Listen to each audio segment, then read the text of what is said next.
folks. Sorry for the delay. What I'm going to be doing now is the other section that I would have done on Wednesday, section 4.4, right, which, as you will see, it's kind of involved, so it's probably better that we separate these two things out. Better to have practice in section 4.3 before we get into this. So let me begin. The name of the section kind of gives away, logically, the what's involved. It's computation in other bases, which means not base 10, the decimal system that we're familiar with. What is computation? Essentially adding, subtracting, multiplying, and dividing. So I drew this T shape because I wanted to sort of give you an overview of different operations and sort of a strategy to approach each of these. In some cases, they're similar.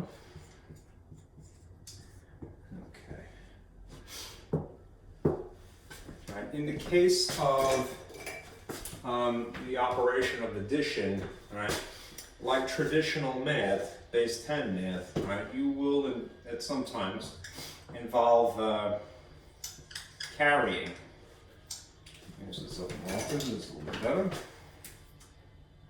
Yeah, that's much nicer. And I just say hypothetically,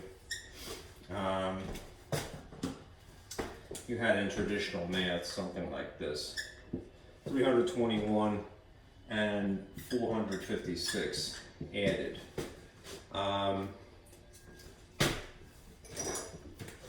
Remember that we add like places, and if you have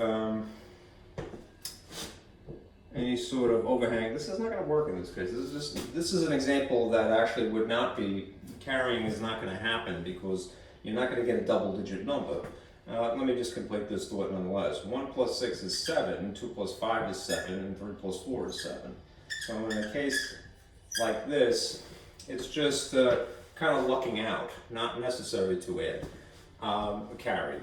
If we had a situation that was a little bit more interesting, perhaps, let's see if I did this. A number here other than 1, like 5, or even 4, but I'll go with 5.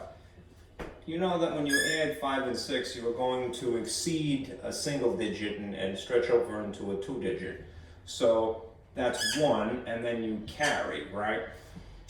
And then you would proceed to add here. 1 plus 2 is 3, 3 plus 5 is 8, and that would be 781 instead. Okay? Well, a sort of version, if you will, of carrying will occur when you are doing adding in some other base. Okay. Similarly, I put my nice black in the jar with the crummy markers, which I don't want to do again. All right. In the case of subtraction, the familiar procedure is borrowing, and you will see that will occur again here in other bases. All right. Here again, this is a traditional example. If you had a situation like 234, I'm not being too creative here, minus 125. Right. And you sort of have to line up your places to appropriately subtract. If you were going about the process, right, you know that when you have a smaller number here, right, that you would end up having to borrow from the next column. Right? And because it's a decimal system, we don't really think about it too deeply, but what you're borrowing, after you shrink this down to 2, is the amount of 10. And normally, what do? Right? We write simply a little 1 next to the 4, right? And make it 14, right? To be more precise, though, you're adding 10 that we've basically borrowed, stolen, whatever you like. Borrowed sounds so much nicer, right? And given to the 1's place, right? and then you go about the process, right? 14 instead minus 5 is 9, 2 minus 2 is 0, and 2 minus 1 is 1. All right. Again, there'll be something like borrowing, all right, when we get to other bases. The only caveat is that you have to remind yourself over and over again, it's not base 10. All right? So let's make a rule here for that too. All right. When borrowing, right, you borrow in the given base. It's very important. Right? You don't want to accidentally just put the digit, the numeral 1 next to something as if you borrowed 10. All right? Just say hypothetically, if you borrowed 5, you're in base 5, then you borrow 5. Right? And you add that to whatever the digit would be here. Okay. As for multiplication,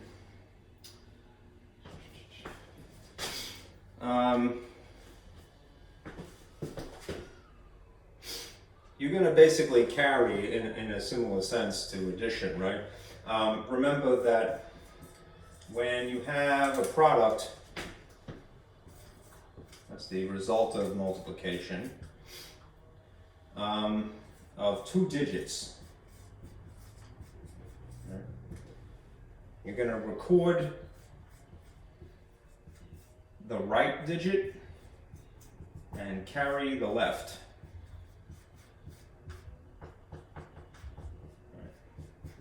I'll give you some specific examples for that as well, right, when we get there. Let's see. As for division, it may involve borrowing. We'll be discussing this last because this one's the killer. I don't want to really corrupt your opinion, but this is the one that involves virtually anything that came before it, right? That's why we usually talk about things like division last, because it involves so much. Okay. All right. This probably is going to, it may, not necessarily, but it may incorporate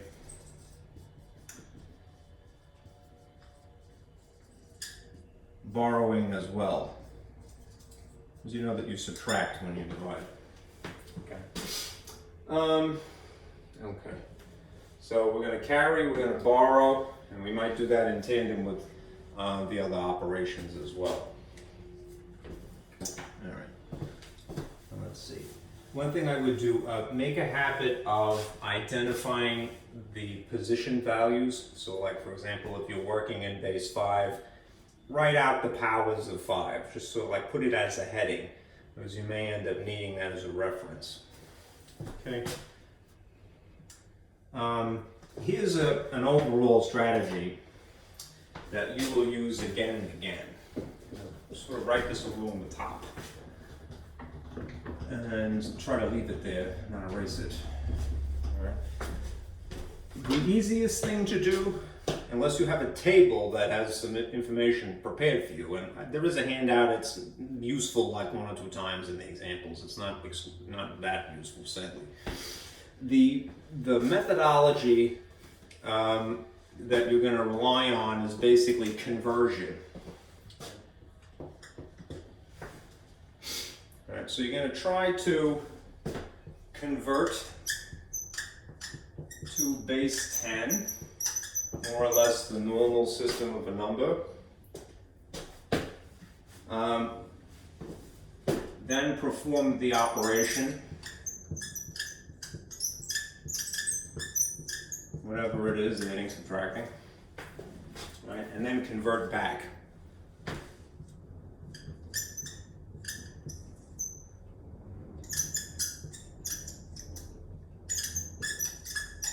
So whatever the alien base is, all our base now belong to us, whatever that expression was. I don't know if you know what I mean. That's a stupid reference, but in video games back in the day, there was a lot of bad translation from the original language. So you'd have sort of broken English. All our dates now belong to us is a famous bad translation. Anyhow, alien base sounds like science fiction, but I use that term alien to say not 10, right? In a very general way. Right? Something other than base 10, which is familiar. Don't put that there. Okay. Now there's plenty of examples, so you'll get your feet wet as we go through this. Let me point to the handout. It's only useful briefly. Right? This is the material that would have been in section 4.4. These three tables are useful for a couple of the examples. I threw this in because I thought this was interesting. You see, through the ages, the development of the characters that we have for our Hindu-Arabic numerals. Right? Here's how they would have looked apparently in the 13th century, no, 12th century. Right? And here's pretty much, at least in Times New Roman, right, how they look today. There's a little bit of evolution here. 4, for example, looks very, to me, drastically different. Right? But you see how this enclosed sort of a shape evolved from this enclosed loop. Okay? Anyway, so do try to print this just for a couple of the problems. I'll point to that again later if necessary. Let's do some examples finally. You know what I should really get? I gotta get a paper towel. So I'm gonna step away for a moment just so I could kind of squeegee this, and I'll be right back. Paper towel.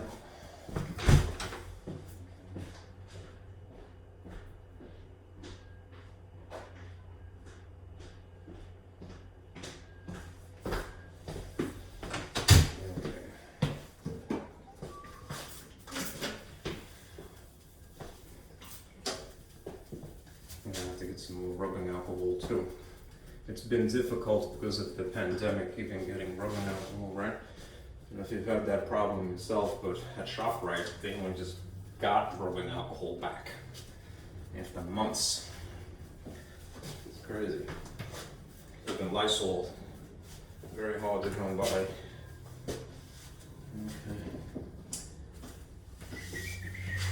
As long as it's dry, it's good to write.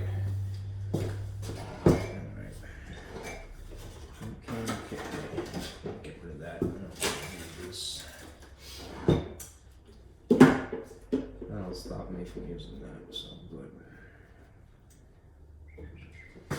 Alright. Let's start with this example. Example 1. So do the old switcheroo here. Yeah, that's definitely the better one.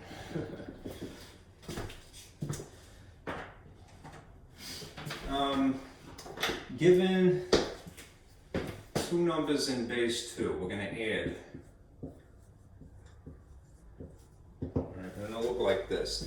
I'm kind of purposely writing them out the sort of horizontal way. Sometimes it's given to you like that up front, and sometimes not. But I'm doing that only for the reason to set up this point. When you are actually doing the arithmetic, right?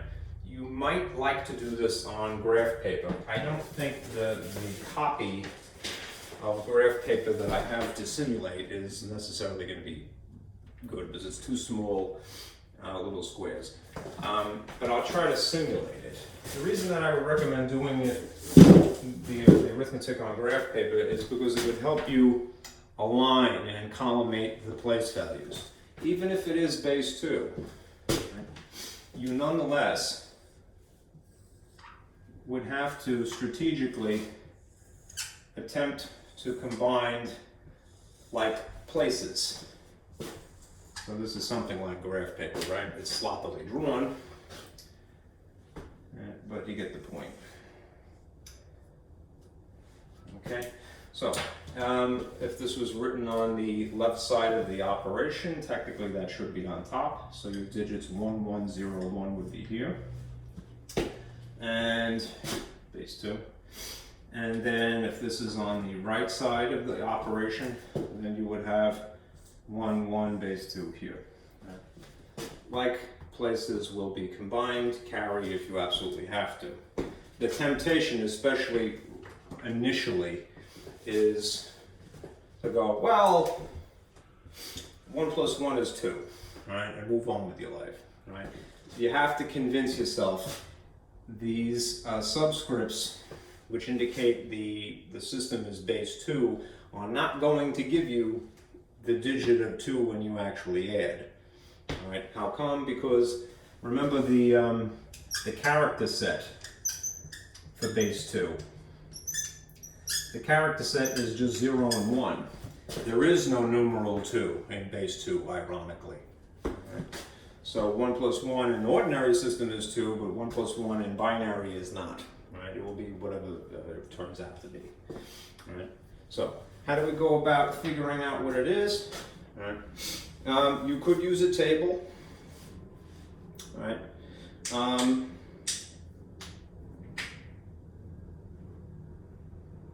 And as a matter of fact, here's a good example of where the table would be handy.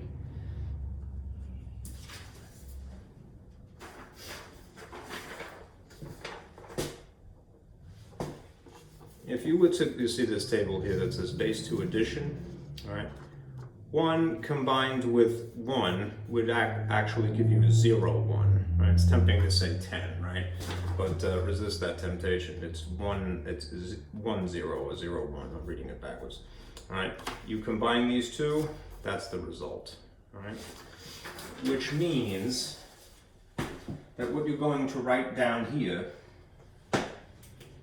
is 0, and then you're going to carry the 1 here, okay? And bear in mind, when you carry, you add. So what's going on here? 1 in base 2 plus 1 in base 2 is equal to 1, 0 in base 2. All right. And we are basically recording 0, the right digit, and carrying the 1. That's this one here. All right. Now, what normally you do is, of course, add. All right. But realize you're still adding in base 2. So if you want, go back to this reference. All right. What's 1 combined with 0 that happens to be there? 1. Meaning, just dealing with these two, you have 1 plus 0, these are both base 2, and you get, what is it officially? 1 in base 2. And then that amount plus the existing red 1 that you have here, which again is going to be another 1, 0, another quasi-looking 10. Okay. So you're going to then put that here, 0,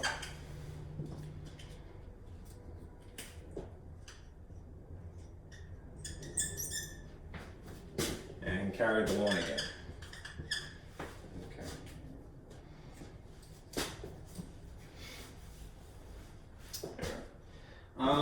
Now when you get to this point, do this arithmetic. They're both base 2s. 1, 2 plus 1, 2 is equal to 1, 0 in base 2. And then you have to combine that with the 1 that's here, in theory. Now, doing this is going to be, this, you know, if you're confused at this point, and I wouldn't fault you, all right? It might be tempting to say, it's 11, all right, because 10 plus 1 is 11 under normal circumstances, all right? But don't jump the gun. You have to be very careful, okay? What you could do, since you now have a double-digit number, is more or less write it vertically and follow the same table again. what's 1 and 0, it's the digit 1.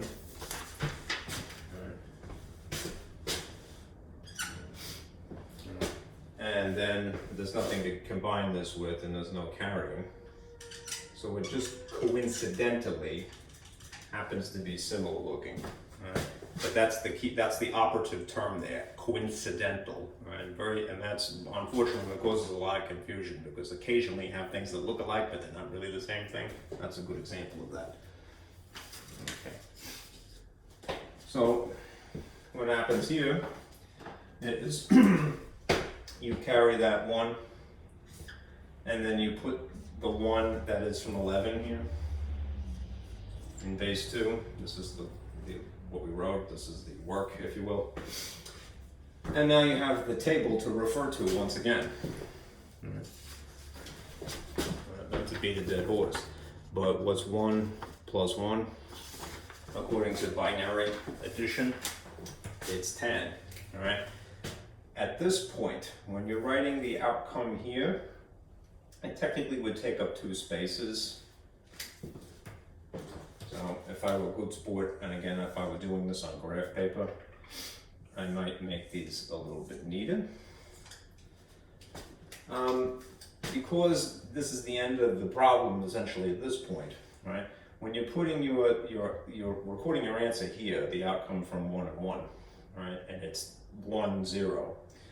There's no reason, all right, to carry, all right, because it's not going to be combined with anything else. So this goofy answer, all right, that you see here, 1, 0, 1, 0, 0, is the outcome, all right, of these 2 binary numbers. Now, to be a good sport as well, what I should do is signify that this is in fact that sum. Okay. It's tedious, as you can see.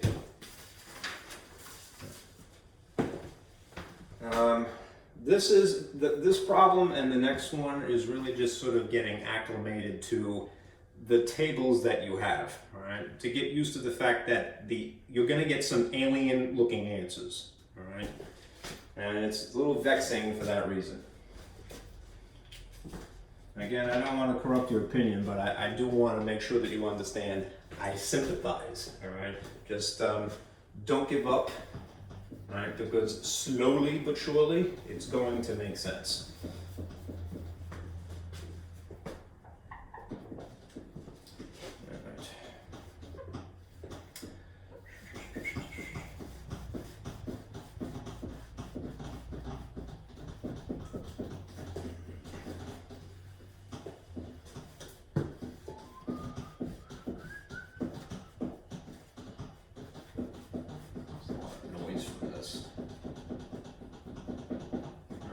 This reference that I have up here, convert to base 10 and perform the operation, I'm going to reserve that for the more complicated problem that's coming.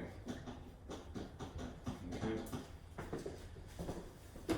All right, here's the next one. All right. This will be example 2. Let's say that you're given these figures and they are in base 5.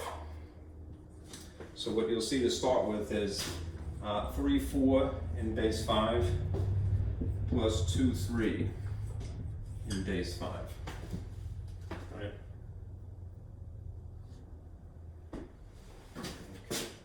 Okay. All right. First things first, let's pretend that I have graph paper for a minute. And just to align the like places, I'm going to type in or draw in 3, 4 here. This is in base 5.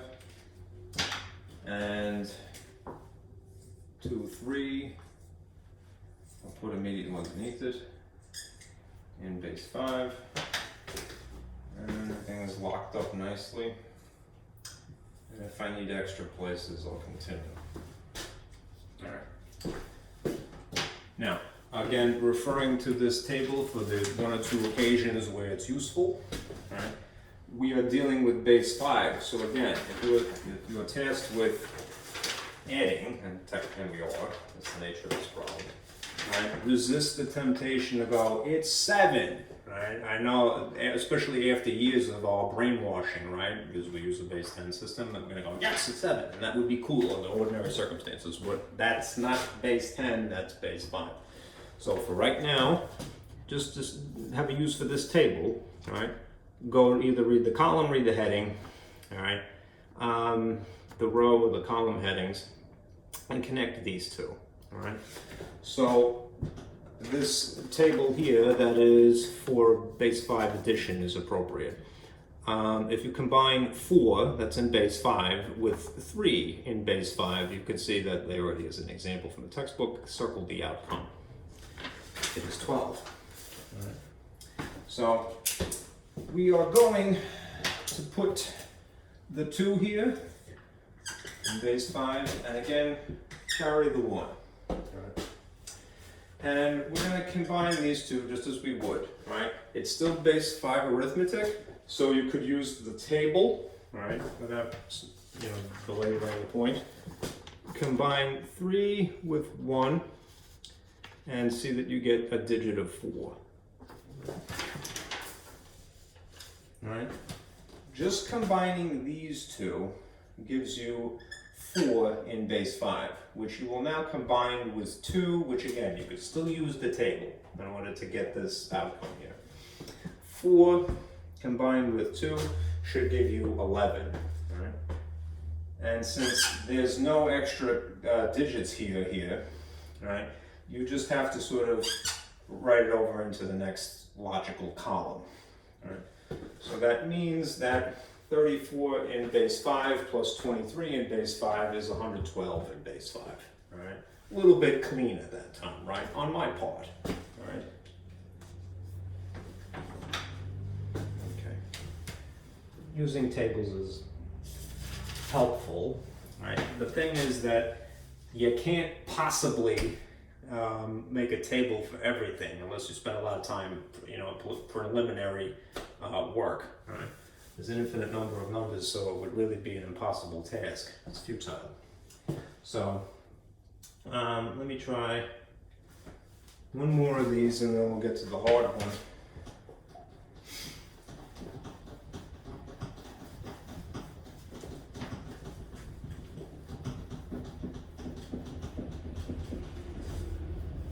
Still working in base 5. Longer number, 1,312. 1321, I should really say, in base 4. Plus 1133 in base 4. Now I'm jumping the gun here, I'm sorry. I want to do another of the easy ones first. 2314 in base 5, sorry. And 3101 in base 5. Again, get in the habit of stacking these.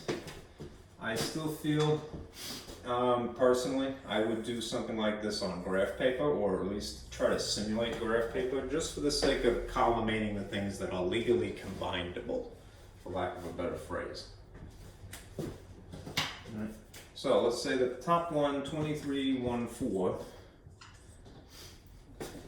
is in blue here, and the bottom one would be 3101, also in base 5, and now we have this. Okay, from again the reference. Right. If you go to either one, we'll start with 4. I have a preference for the rows myself. 4 combined with 1 is 10. So this is an example where you're gonna have carrying, because it's a 2-digit number, even in base 5. All right, 1 and 4 is 10. Or I should maybe say it's 1, 0. Anyhow, so you will put 0 in base 5 here, and then carry plus 1. Alright. That's 1 in base 5 added to 1 in base 5. And according to the same table, you're going to get 2. just coincidentally. This is 2. And then if you have 2 in base 5 added to 0 in base 5, you would get 2 again, coincidentally. Okay. So that didn't work out so bad. Now you have this in 3 and 1 here, right? This again, coincidentally, happens to be the amount of 4, but always err on the side of caution, right? It's just a coincidence, really, that it happens to be the normal number, all right? 3 and 1 is 4, and then when you get to 3 and 2, you get 10 again. Let's see. Let me just point at that. 3 combined with 2 is 10. 1, 0. So again, we don't have to carry in this case, you're just going to drag the digit over here. Right. So 2314 in base 5 plus 3101 in base 5 is what would be 10,420 in base 5. Well, maybe we should say 10420, not to conflate the two. Okay. All right. Now let me show you an example of this process, all right, and where it would be appropriate to use.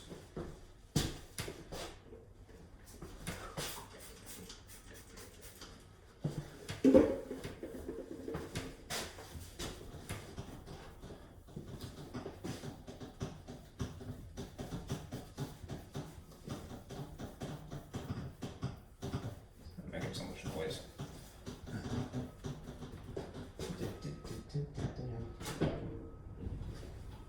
Throwing it up against the wall is what it is. I have to make sure, since I move my thing, that this is still in the frame.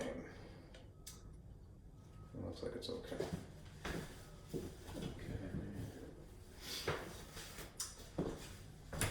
All right. So let's see if we can justify this. Choking on alcohol fumes here.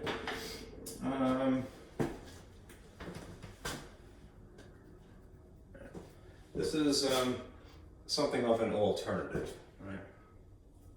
That is to explain this process of converting to base 10 first, then performing the operation, and then converting back to whatever the alien base was. So if you had, for example, this problem, 1 in base 4, and you're adding it to 3 in base 4. What you can do is, just to get through the operation, the process of combining, and I would really reserve this for single digit figures. Yeah. Pretend that it's just ordinary 1 and ordinary 3. Right? If I'm going to be really twitty, I'll put the subscript, but it really is just this. It's 1 plus 3, right? If it's base 10. What is just 1 plus 3 under ordinary circumstances? It would be 4, all right? But if it's 4 in base 10, the question is, what does that actually equal in the alien base that we started with, which coincidentally was 4? In other words, what is 4 in base 4? Could be coincidentally the same number, or it could be something else. We'll check. All right. Here's how we check. All right. Let's get in the habit, as I mentioned or alluded to before, writing out, all right, the positional values. All right, of this base 4. All right. It would be 4 to the 0, 4 to the 1, 4 to the 2nd, and it may be overkill, but here's 4 to the 3rd. What are their equivalents? Right. Virtually anything with the exception of 0 itself, right? To the 0th power, right, is 1, right? 4 to the 1st is just 4. 4 to the 2nd is 4 times 4, so it's 16. And 4 to the third should be, I believe, 48, right? Because it's 4 times 4 is 16, and then an extra 4 should be, is it 4? No, times 4, 64. 64, sorry. I think it's 18 times 3 or something like that, yeah. All right, okay. Now, we're going to pull the trick that basically we had practiced in section 4.3, right? Which is converting between these systems, right? This base 10 system and the system that actually is in the question, right? The number 4 itself, right, is less than 16. So we're going to go with the number that's just less than that to divide, right? Use the next power to divide. The 4, that is base 10, right? And then the next one just coincidentally happens to be the same number, which is 4, okay? What's the quotient of this? 4 into itself goes exactly 1 time. And you get 0. You're going to keep doing this division until you've gotten to the very end, which means that in theory you should go 1 extra space. The 0 here, the outcome, would be divided by 1. Even if that sounds silly, it's a legitimate question. You will get a legitimate answer. Right? You're not dividing by 0, you're dividing into 0. Right? 1 goes into 0 exactly how many times? 0. Right? Which would be 0 if you multiply it, and that's fine. You've exhausted all the positional values from the point where you could start to the point to where it ends. All right. These quotients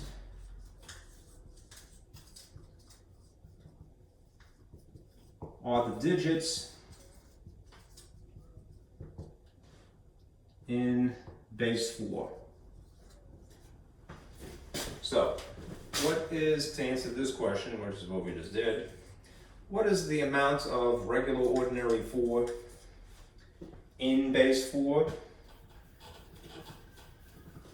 It's these 2 digits written next to each other.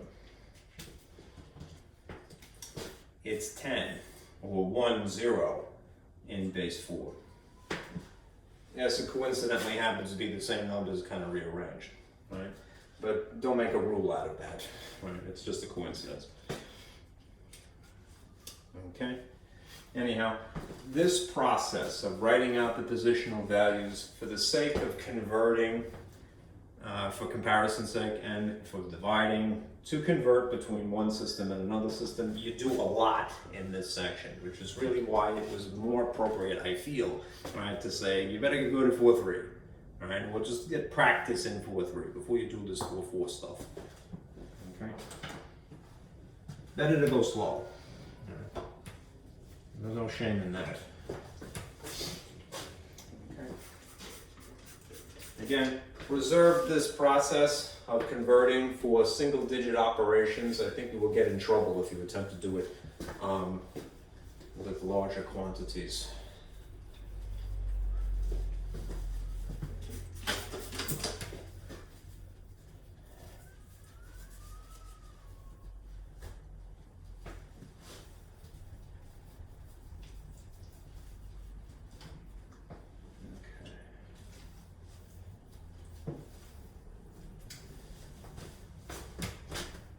So we convert it to base 10, then perform the operation, and then convert it back into the alien base, which will happen to be 4 in the last example. All right. Now, finally, let's do the trickier ones. This is still adding. All right. This is technically example 4, even though I know I just did something else. Let's add these two. 1, 3, 2, 1 in base 4, added to 1, 1, 3, 3, 4 in base 4. Okay. What I'll do is sort of write the stacked incarnation of this over here and try to explain the intricacies of the work involved here.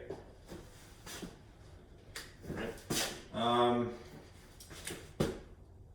1, 3, 2, 1 in base 4. And we'll have established these columns here. And then I'll put these figures here, aligned appropriately. And that should be that.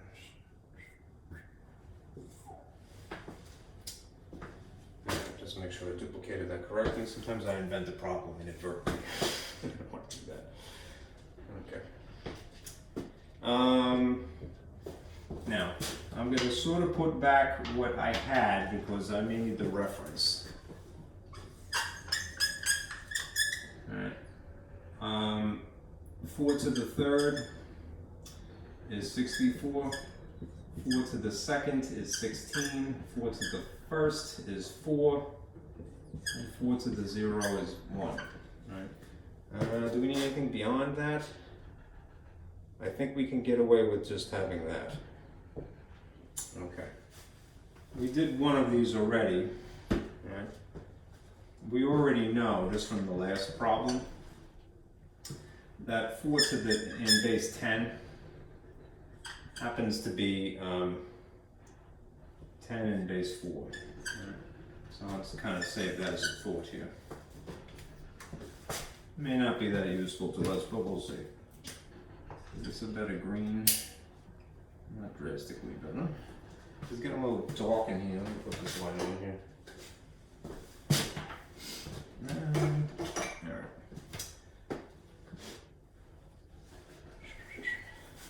Okay. We have no table like this. The textbook only gave us a base 2 addition table, a base 5 addition table, and you'll see later a base 5 multiplication table. But that's it. So at this point, this is really the process that we must go through to do these. So I'll put it here. All right. If this is 1 plus 3, let's just pretend that it's regular ordinary 1 and regular ordinary 3. All right. And you know that if you do that, then you're going to get regular ordinary 4. All right, in base 10. Again, we just coincidentally, thankfully, this is dumb luck, did this problem before. And we already know what 410 in base 4 would be. It would be 10 to, it would be 10 in base 4. So, we're going to put the 0 here, and we're going to carry the 1. Hopefully that's visible. It's in frame. Looks like it's okay. If the glare is making it worse, maybe I'll turn that off. We'll see. Okay. And now we're going to go through this process. Okay. This is 1 in base 4 plus 2 in base 4. Okay. Because these are single digit numbers, we probably can get away with, and it's just addition, we can get away with doing this.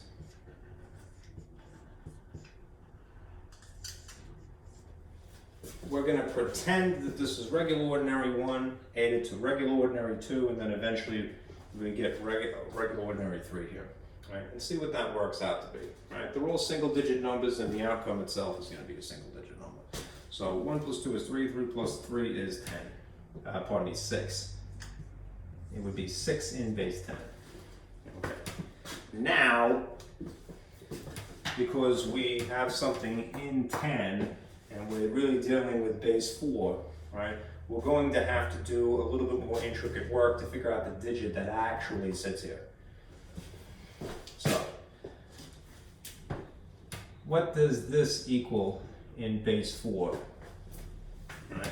We'll go through the process, right, of taking this digit and then comparing it to these positional values.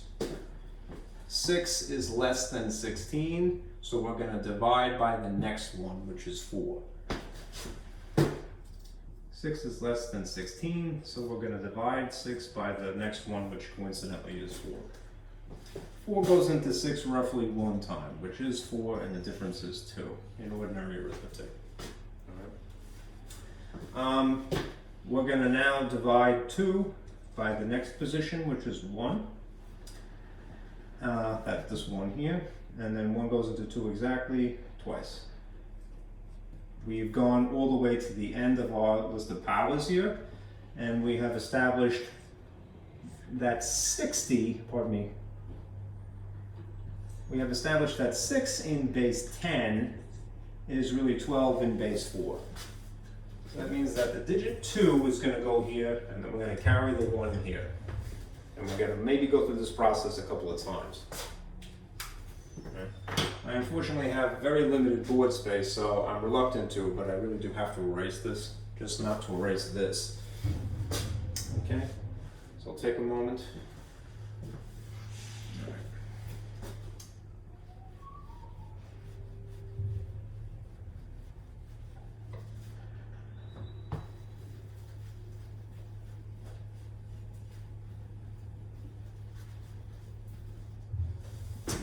Next one, use a different color. This is 1 in base 4, this is from 12, and this is 3 in base 4, and this is 1 in base 4. See if we can get away with doing all 3 of these in one shot. Looks like we can. If we pretended that this was what they actually were. 1, regular 3, regular 1. Right. We would indeed get 5 in base 10. But what is that in base 4? Well, this number 5 is again less than 16.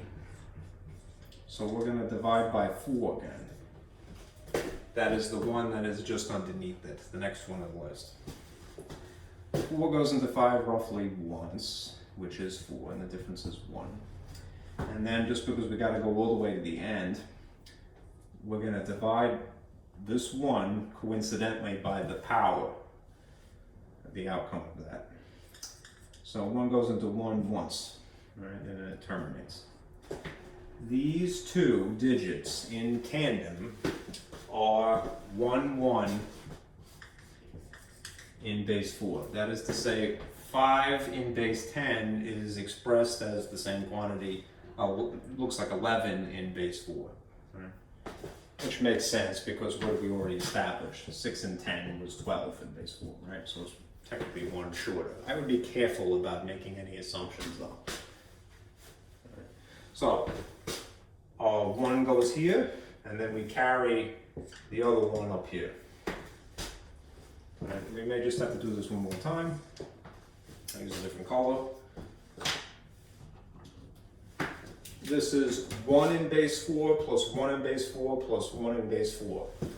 If I pretend that it's really just regular ordinary 1 plus regular ordinary 1 plus regular ordinary 1, I could probably get away with just doing this in one shot. 1, 1, and 1 is 3. This is 3 in base 10. What is that in base 4? This number 3 is less than 4 in this case.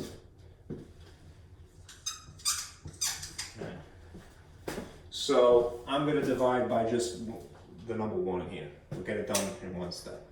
Okay. 3 divided by 1, that's the 1 here, right, is just 3. It terminates. We've exhausted all of the powers because we're already on the end in one step. That digit is what's left over. It coincidentally, 1 plus 1 plus 1 is 3 in ordinary arithmetic. It coincidentally is the same value in a base 4 version of addition. Right. This goofy number here, 3120 in base 4, is the answer to this problem. Okay. It takes a lot of getting used to. Basically, what a person is doing, myself included, is you're kind of fighting with the conditioning that you've grown up with, right? It's sort of like, I don't want to go off on a tangent too much, but to give you an analogy, we people who were born in the United States have grown up with the Fahrenheit scale of temperature, right? That's why when somebody tells us that it's 20 degrees, we automatically go brr, right? Because we have been conditioned for all of our lives to associate that number 20 with a feeling, all right? That's how we perceive the world, right? But the rest of the planet, at least those that use the metric scales, or the Celsius, the centigrade scale, when they hear 20, they go, oh, it's a nice day, because that's what 20 degrees is on Celsius. It's like 70. All right? So we have to fight, basically, our conditioning, in this case, in terms of addition even. Right? That's what adds to the difficulty of it. Right? As you know, adding and subtracting not too complicated, even if you didn't feel that, great about it, you always have a calculator. But the calculator is programmed in decibel, So let's do subtraction. Are we on time? Okay.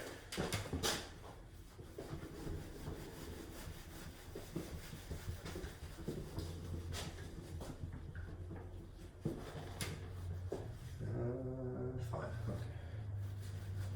Okay. Lousy eraser.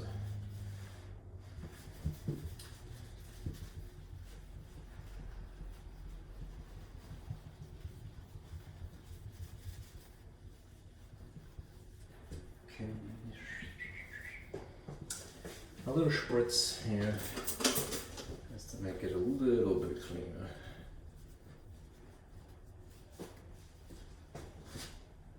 Incidentally, I believe this is the last section of chapter 4 that we are responsible for.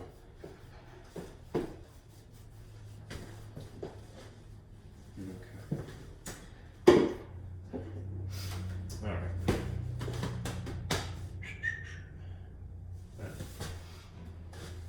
Next one, we are going to subtract, this is example 5 technically, of those that were preordained in the book. That's how they labeled it. 3, 0, 3, that's a funny looking 3, 2 in base 5 minus 1, 0, 0, 4 in base 5. Some of this you probably can get away with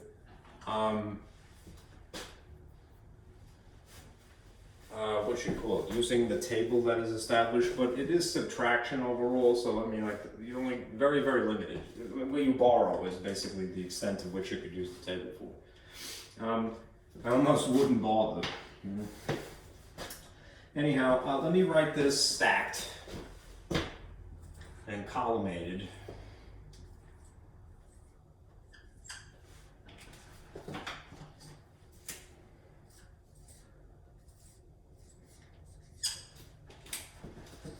And you'll see this is an example of probably borrowing.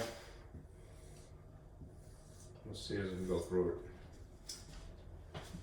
Maybe you need an extra place. Okay. Clean that up just a wee bit. All right. Green. Let's see. All right, again, do get in the habit. If you know that you're dealing with base 5, you're probably going to have to convert from base 10 to base 5 at some point. So write out the positional values of base 5. If it's 5 to the 0, 5 to the 1, 5 to the 2, 5 to the 3, can you get away with, yeah, I think that's about it. This is really 1, 5, 25, and 125. We'll have as a reference. Hence the thought balloon. Okay. All right.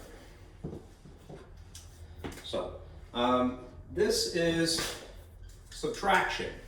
So we still have the age-old problem of subtraction where you have a smaller number on top and a larger quantity on the bottom, and you really can't get away with just doing 2 minus 4, right? Because it's a more complicated problem than that, and getting a negative, right? You don't want to deal with negatives, all right? So what we will end up doing in this case is borrowing. Let me just erase this.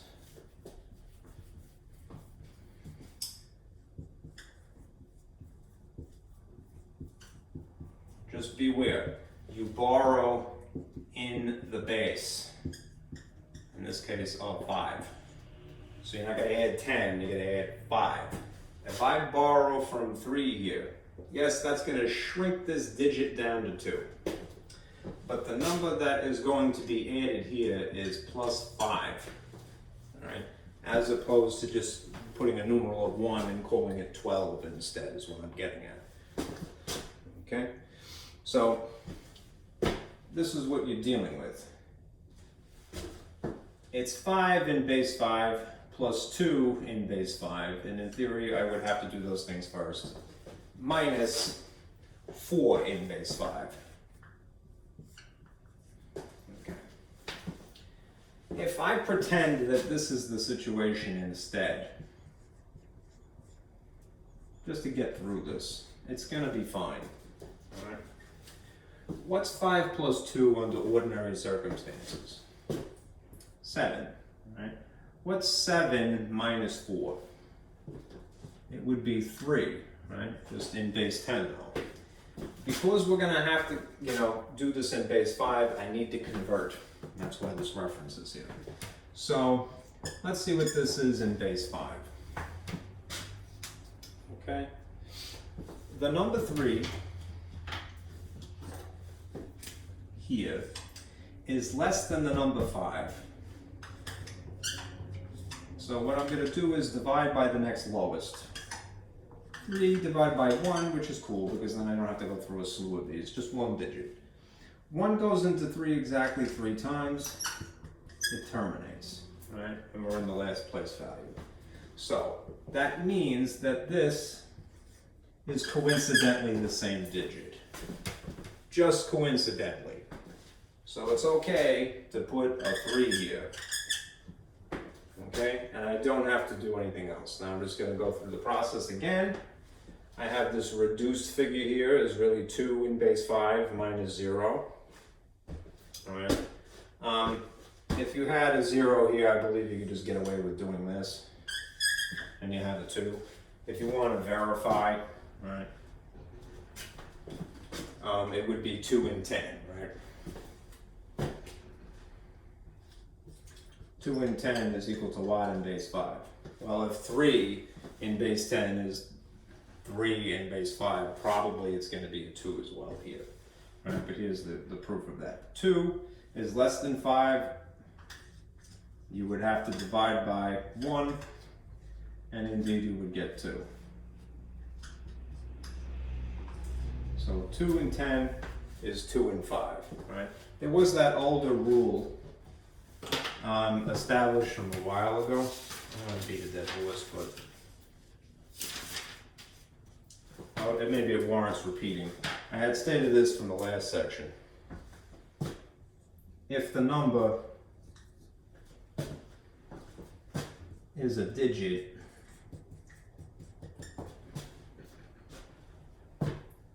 less than the base, a digit less than the base, and the base is either less than or equal to 10, in this case it's less than because it's 5, all right, then this is true. The number in whatever that peculiar base is equal to the number in base 10, right? This is an example of that. The number here and the number in base 5, right, is true according to this gobbledygook written here, right? As long as these conditions are met. If your number 2 is a digit less than the base, it's less than 5, right? And the base itself happens to be less than 10, it's less than 10, it's 5, right? Then the number in that base would be equal to the number in base 10. Okay? So it's a way of circumventing having to go through the process. Right? I always feel more confident when I do it anyway. Anyhow, I'm going to need the space, so let me get rid of this.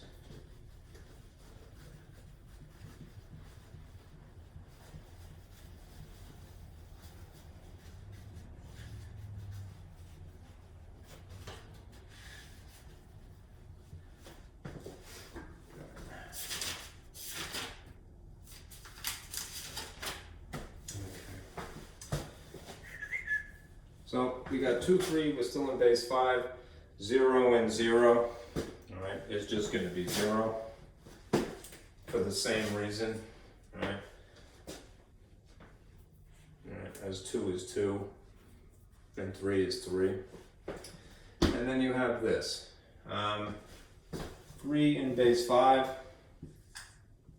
minus 1 in base 5. We're going to just pretend it's 3 and 10 and 1 and 10 to get through the arithmetic of subtraction. 3 minus 1 is 2 and 10 because of the same principle. All right. The number in our case here is 2. All right. Is a digit less than the base. In this case, the base is 5, so 2 is indeed less than 5. All right. And the base itself is less than or equal to 10. In this case, the base here again is 5, so that is indeed less than. All right. Then this is true. Then the number in that peculiar base is equal to that number in the base of 10.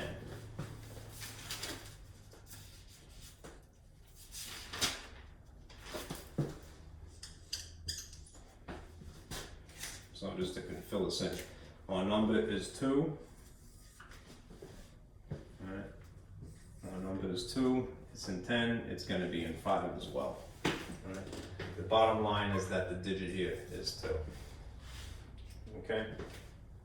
Again, if you feel a little sketchy about that, I certainly would never fault you for it. Just go through the process of converting and it will confirm that that is true. I feel more confident doing that personally. All right, so 2023, base 5 is the outcome here. Let's do another subtraction.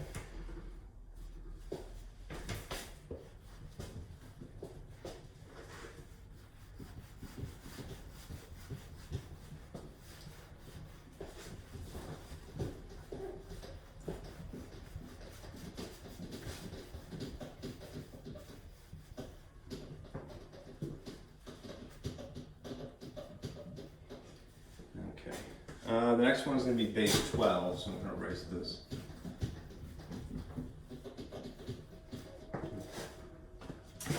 Let's write this in something legible. Example 6 here. Alright, we're going to still subtract. We're going to subtract these figures. 9, 7a. Remember, this gets weird when you get past base 10. In terms of the symbols we use. Base 12 minus 4b 8 in base 12.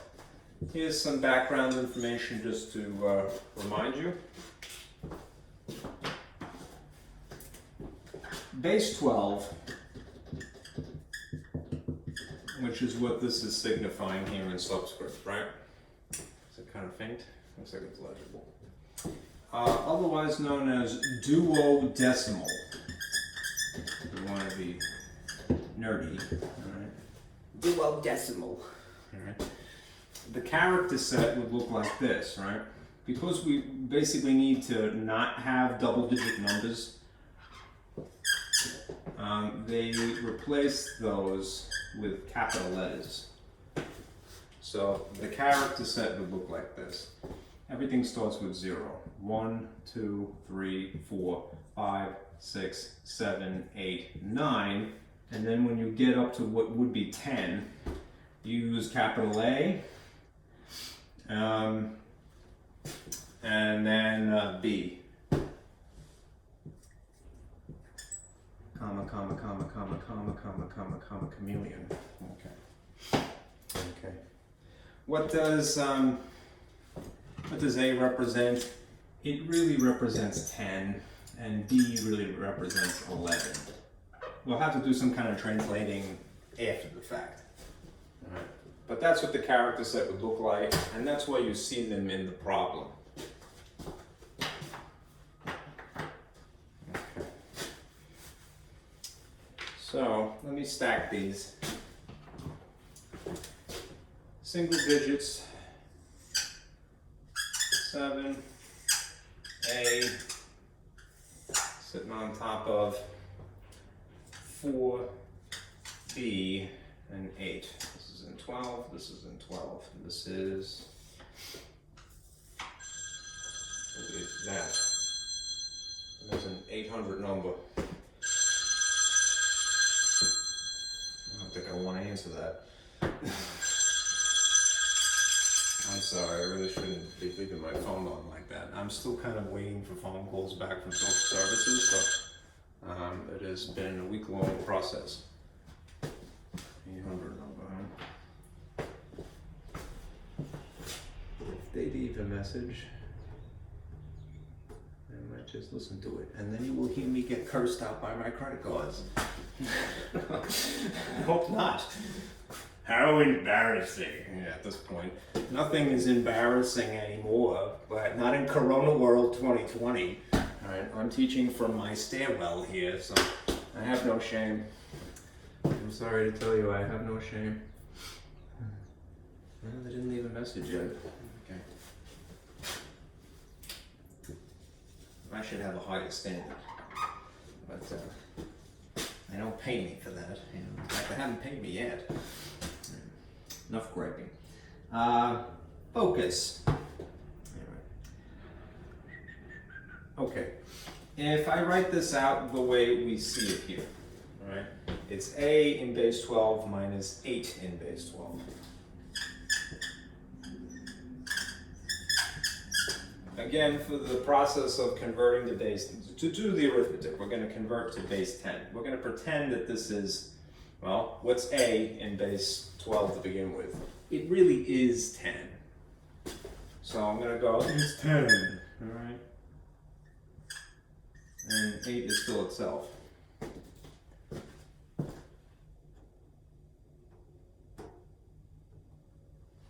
Sorry. Let's pretend that this is really 10 in base 10 and 8 in base 10. What's ordinary 10 minus ordinary 8? 2, right? In base 10. We will eventually have to figure out, well, what is this in base 12 though? Yeah.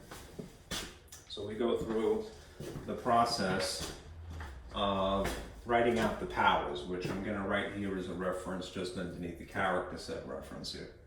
So 12 to the 0, 12 to the 1, 12 to the 2, 12 to the 3. This might be overkill, but so we get 12 to the 0 is 1, 12 to the first is 12, 12 squared is 144, and 12 to the third is what? 1728. Yike. Big number. Okay. Sorry.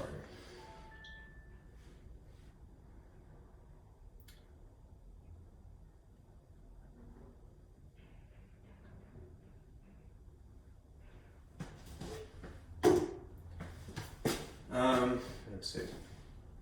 And we're going to figure out what this is in actual 12 in order to get through this column even. 2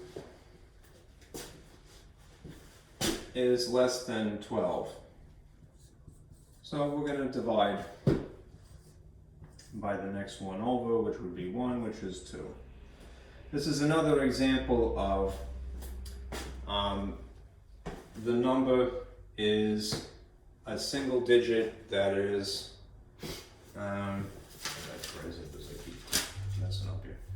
the number is a digit less than the base, and the base is less than or equal to 10.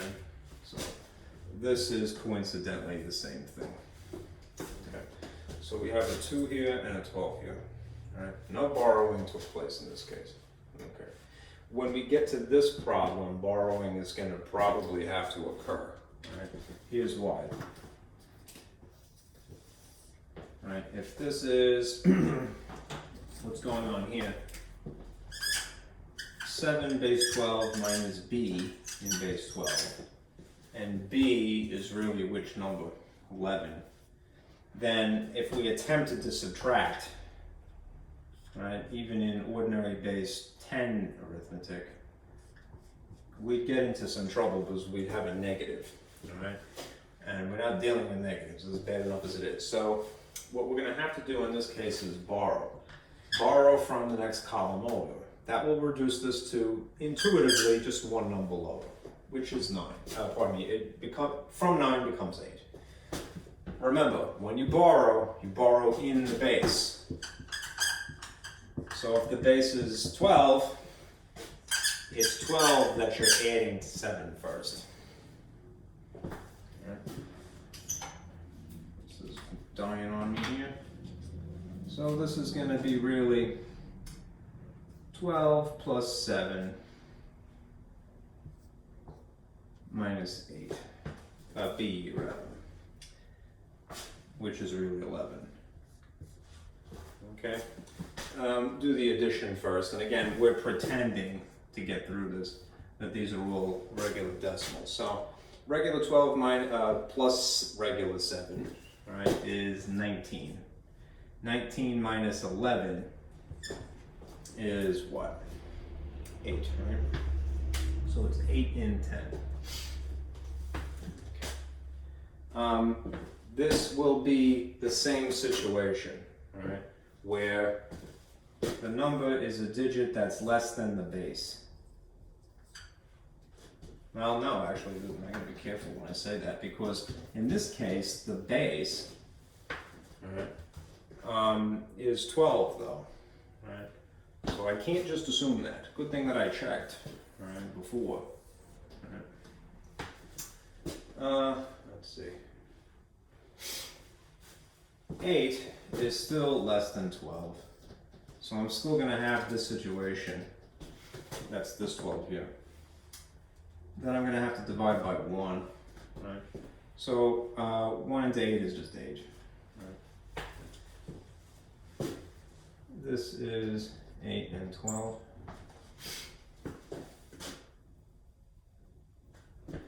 Okay, so we put the 8 officially here, thankfully. And I have to do it one more time. Right, I need the space, so I'm just going to erase this. Okay.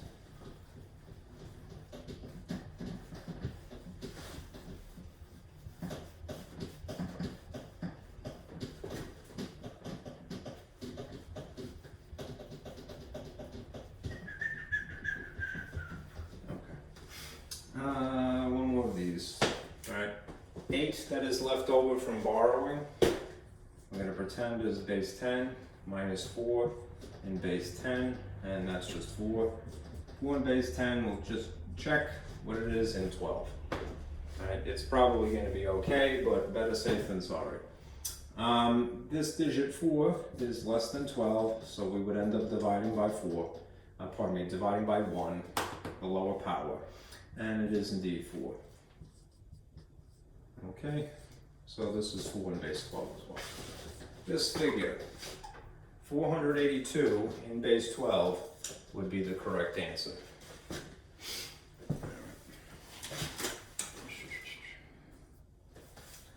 Let's see.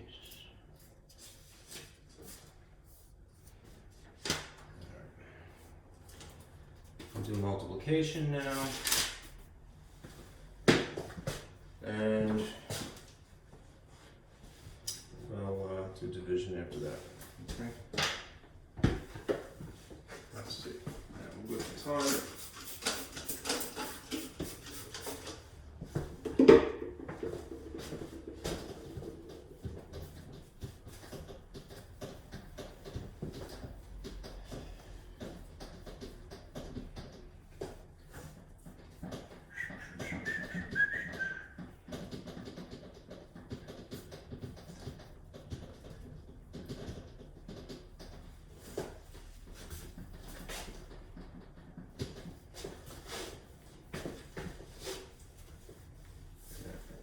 That's good enough. Let's see.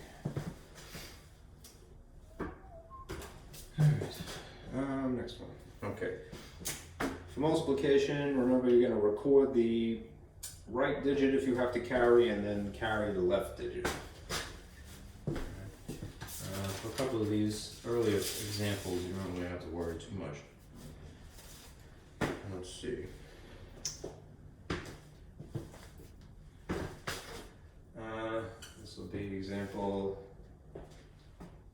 technically should be 7, but the book doesn't have it labeled that way. 4 times 5, pardon me, 4 in base 5 times 3 in base 5.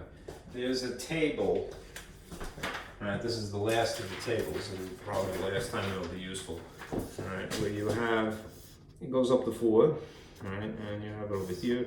You could calculate will be 22.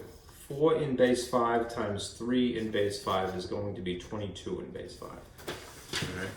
Alright, let me prove it the more brute force sort of a way. Okay, if we stick with what we have been doing, alright, which is to convert to 10,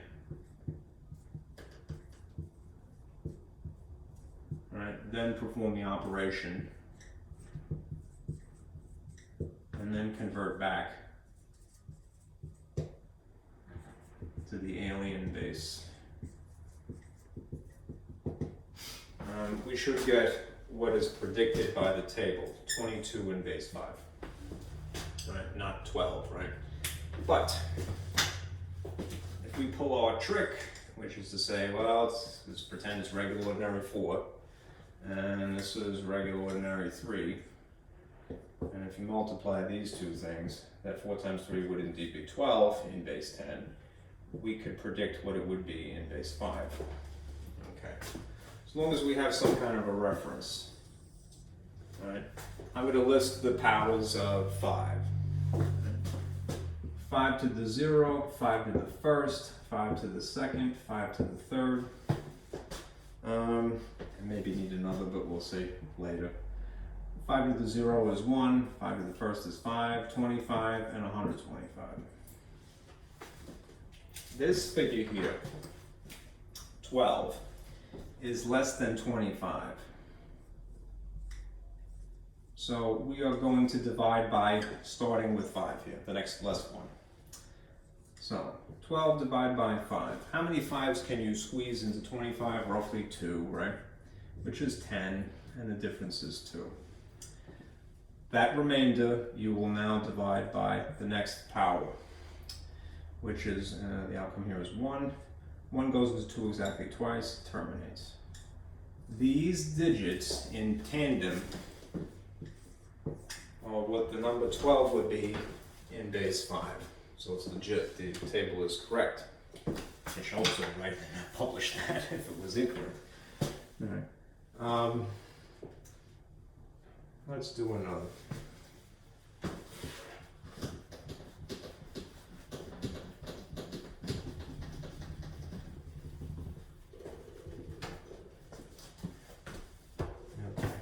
Here is one double-digit number, one single-digit number. If you had to multiply, this is officially what the book calls 7, example 7. If we were to multiply 13.5 times 3.5, right?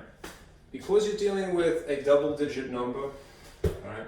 I could verify just by checking, but I want to make sure I don't misinform you. I believe the best thing to do is only attempt to do what we had done, right? Single digit to single digit, right? If you attempt to do 13 times 3 and get 39, and then convert 39, 5, you know, well, it would be 10 if I pretended, into what it would be in 5, I don't think you're going to get the same answer. I'll try it anyway, but this is the go-to method, all right? You stack these two, this is in 5, this is in 5, and this is times, all right? As in traditional multiplication, all right? You do these two first, and these two second, all right? Here's the work. All right, 3 in base 5 times 5 in base 5. I'm going to cheat, all right, and use the table. 3 in base 5 times 5 in base 5, we can't in this case because it only goes up to 4. Can't cheat. All right? I'll have to do it. All right? Here's the work. 3 in base 5 times 5 in base 5. We're going to pretend just regular 3 times regular 5. Right, 3 times 5 is 15, in base 10. What is that in base 5? 15 is less than 25. So we're going to divide 15 by 5, the next lowest power here. 5 goes into this exactly how many times? Oh, wait a minute, I'm inventing a problem here. No, that's fine. Let me see.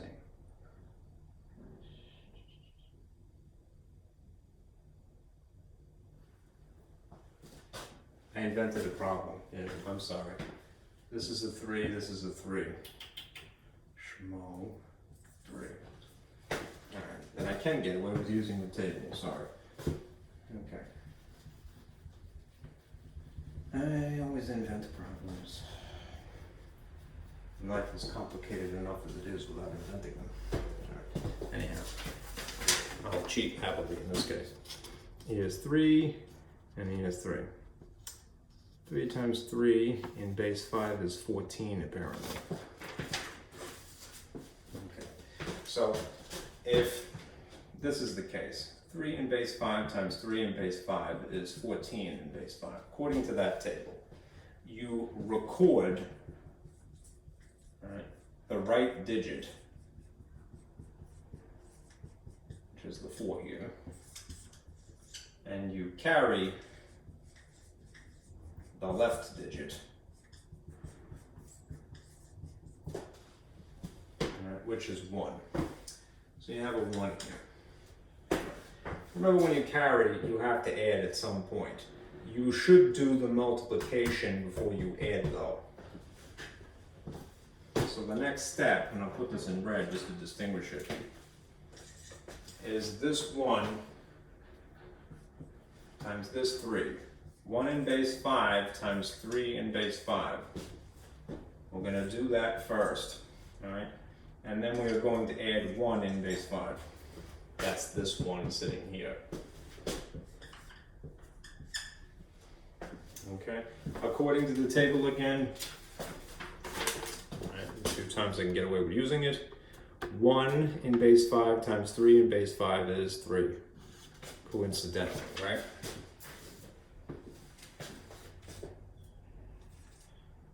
In base 5. Oh, wait a minute here. No, that's fine. Yes. Okay. All right. Now, here's an interesting thing. That's the multiplication table outcome, right? 1 in base 5, 3, yes. There's now this plus 1, which coincidentally happens to be in base 5, right? So you could, in theory, go up here to this table. 1 in base 5 plus 3 in base 5 is 4, right? Coincidentally. Okay. This is 4 in base 5, which is cool because then there's the outcome, 44 in base 5.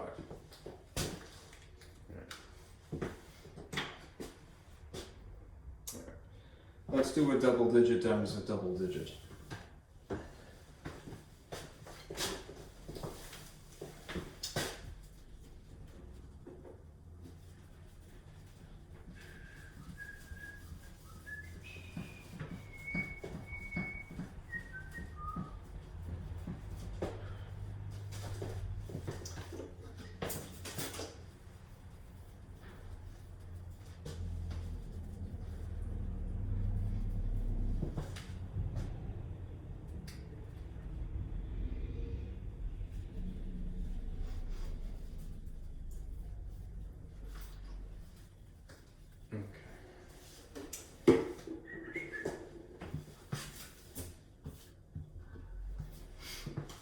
Next problem.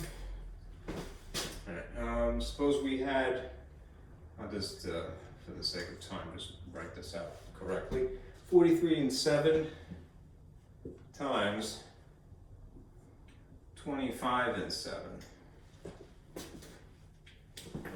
Again, graph paper might help. So I'm going to try to simulate columns here as if this was written on graph paper.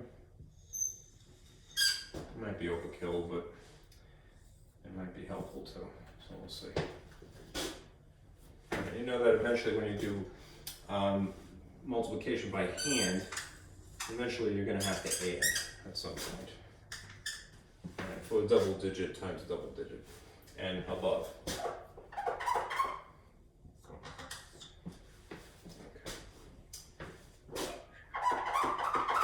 Let's exaggerate that. There we go. 43 times 25. Okay, we have our powers reference here. And I'm going to do the work next to it.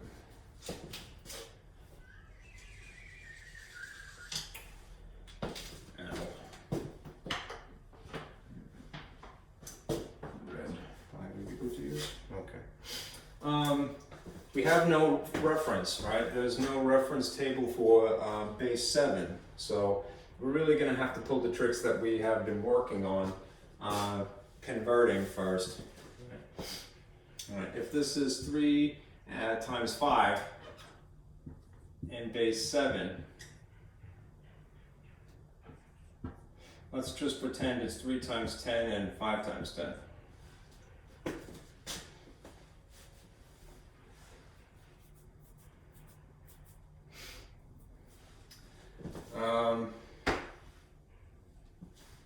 Okay. 3 times 5 is 15 in base 10. What is that in base 7? Right. I need to change this.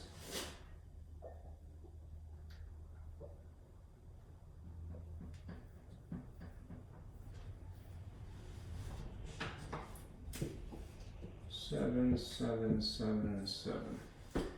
7 to 0 is 1, as 7 itself is 49. 49 times 7 is what? It's probably overkill, but I'm just curious. 63, carry the 6. 28 plus 6 is 34. 343 would be the next one.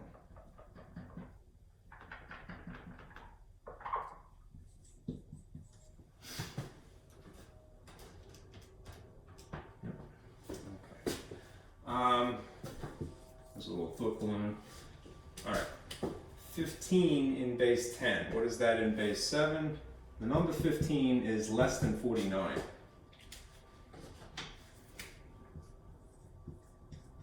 So we're going to instead divide 15 by the next one, starting here, 7. How many 7s can you squeeze into into 15? Roughly 2, which is 14. And difference is 1. Right. Now the next one is remains a 1, and the next power is 1. So this is just 1. These two digits in tandem are what 15 is in the base of 7, 21 apparently. Okay, so going back to our column here, 3 times 5, you're going to record, right, the first digit and carry the second digit. If the second digit is 2, because it's 21, right, you're going to put a 2 here. Right.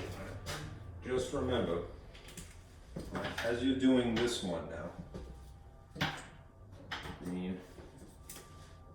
do the multiplication first and then add. So, if it's 4 in base 7 times 5 in base 7, and then you would add 2 in base 7. We're going to pretend that it's 4 in base 10 times 5 in base 10, and then add 2 in 10. Okay? 4 times 5 is 20. And 20 plus 2 is 22 in base 10. What does that actually equal though in base 7? Okay.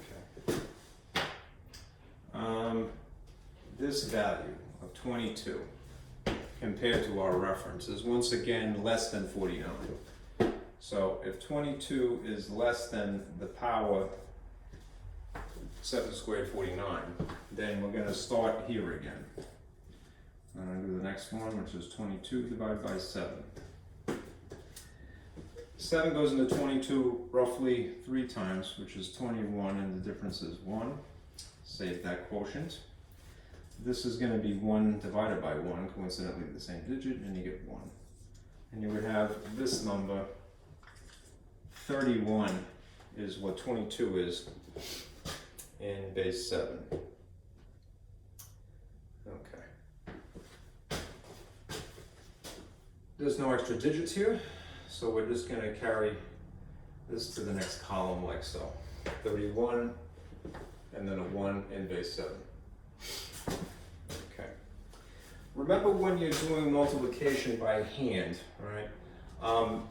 You're supposed to put a placeholder here or just scoot everything over one space. Again, this is my motivation for really encouraging people to write things on graph paper. And if you become a teacher,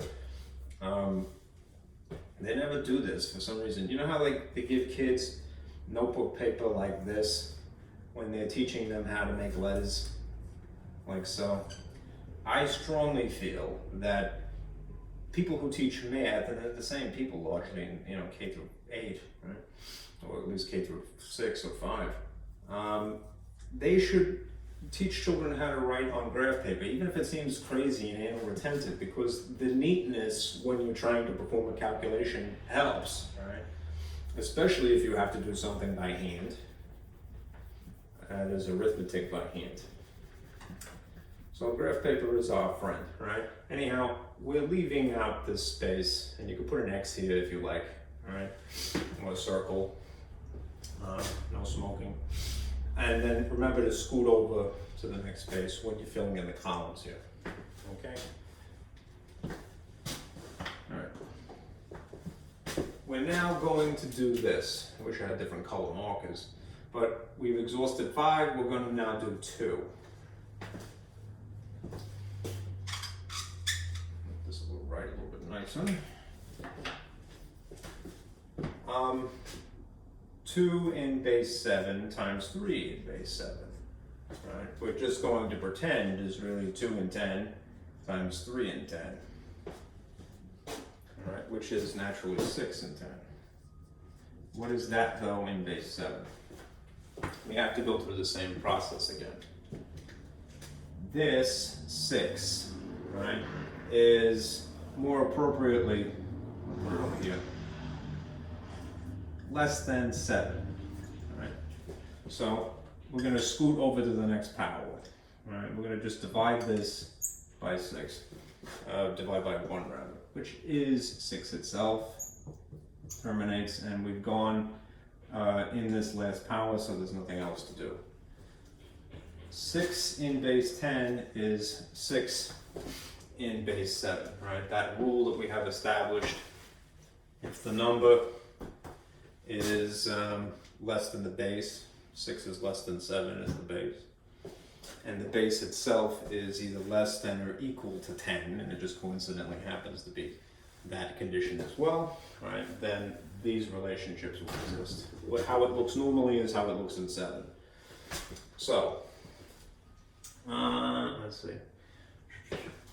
I'm going to put 6 here as a result of that.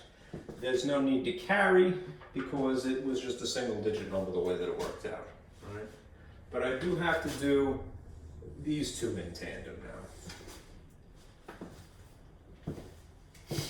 And I'll put that in red again.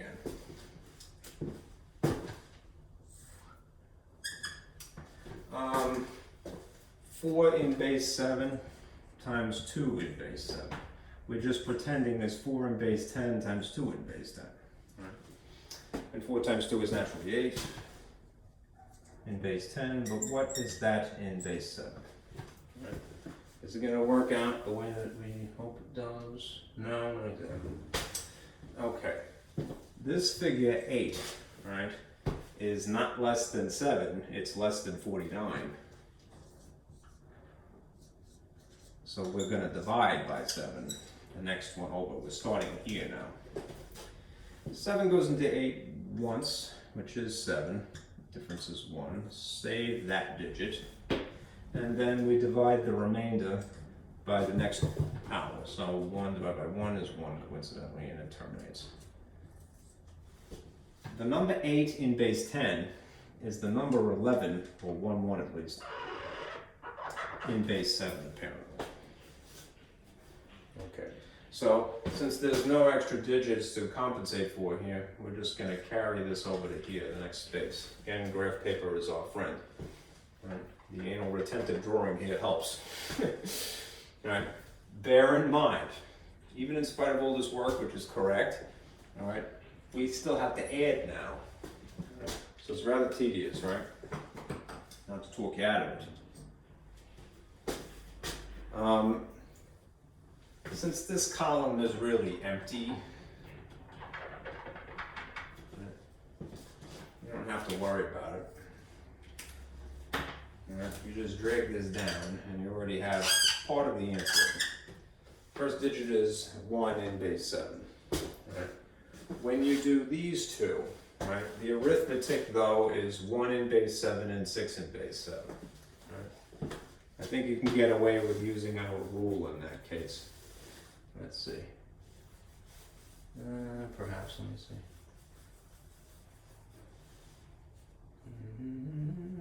No, not exactly. Here, you'll see something interesting. It's always better to verify, right? I prefer to check, always. If you lack confidence, don't feel bad about doing something brute force, all right? Because brute force does work. It's just not efficient, but it will validate a hunch that you have. All right, there's an interesting thing that happens, so it's worth the time explaining the intricacies you're about to see.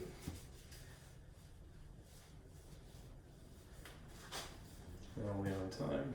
Okay.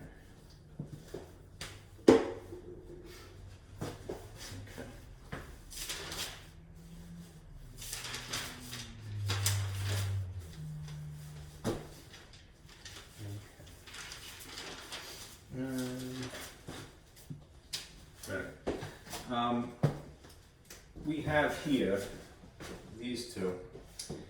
This is 1 in base 7 plus 6 in base 7, which again, for the sake of getting through it, we're going to pretend that that's 1 in base 10 and that this is 6 in base 10.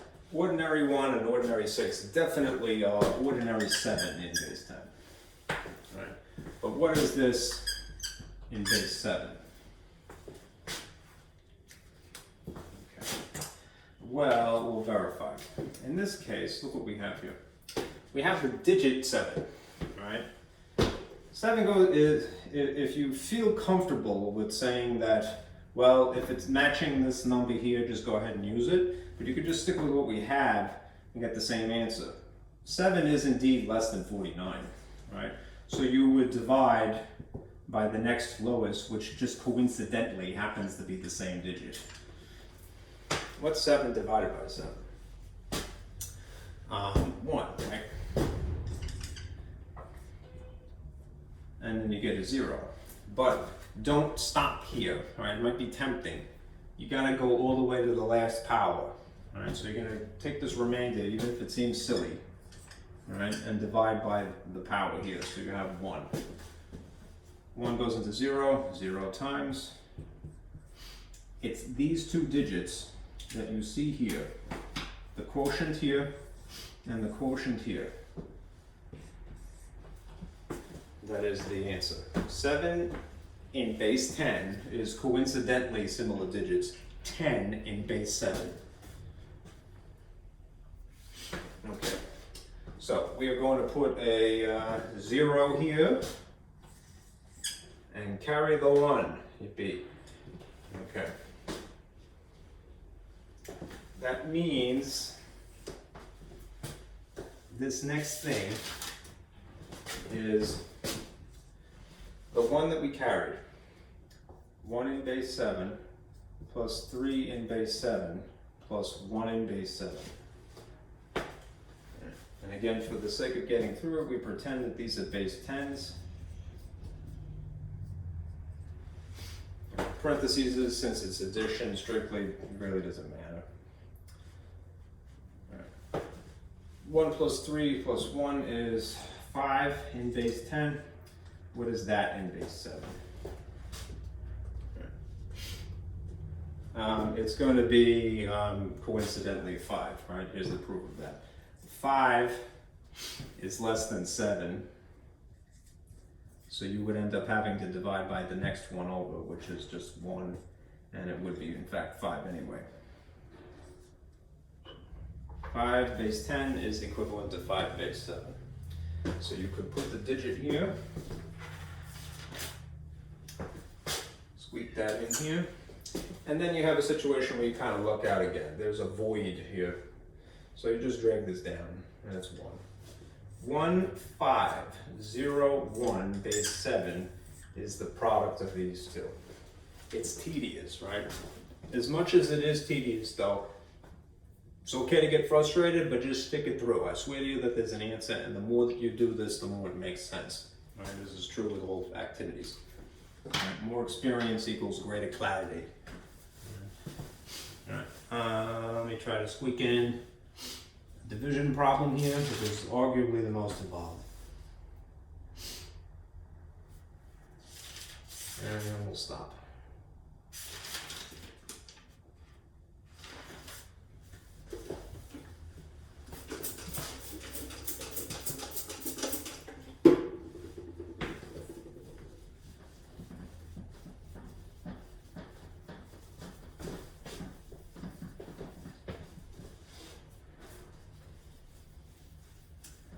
Do 2 divisions. One is a single digit divisor, and another is same, but just longer, I think. Longer dividend. Or worse dividend, we'll see.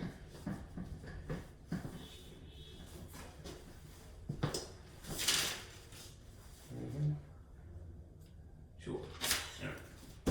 Here's at last finally a division problem. This is technically problem 9, as it is designated in the book.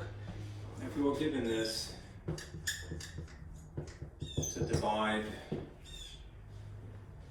143 in base 5 by 2 in base 5, it would be written like this. The number on the left side, regardless of its size, 43,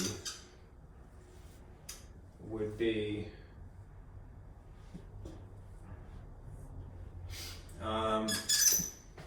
the dividend.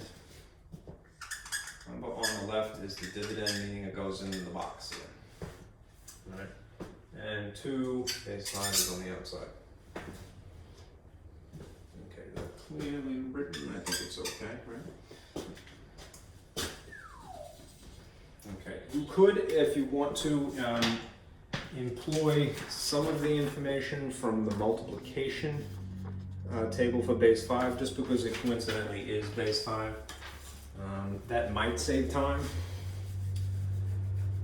We'll see. We're going to end up subtracting in this case, so you got to be careful. Let's see. We have, all right, 2 into 14. All right. We know that 2 wouldn't fit into 1, it would be too small, but 2 would fit into 14. So right now I'm just going to put this question mark here. You know that what goes in the quotient, all right, in theory should be multiplied by this number to get that number. So when you're establishing some work for yourself, here's what you could bear in mind.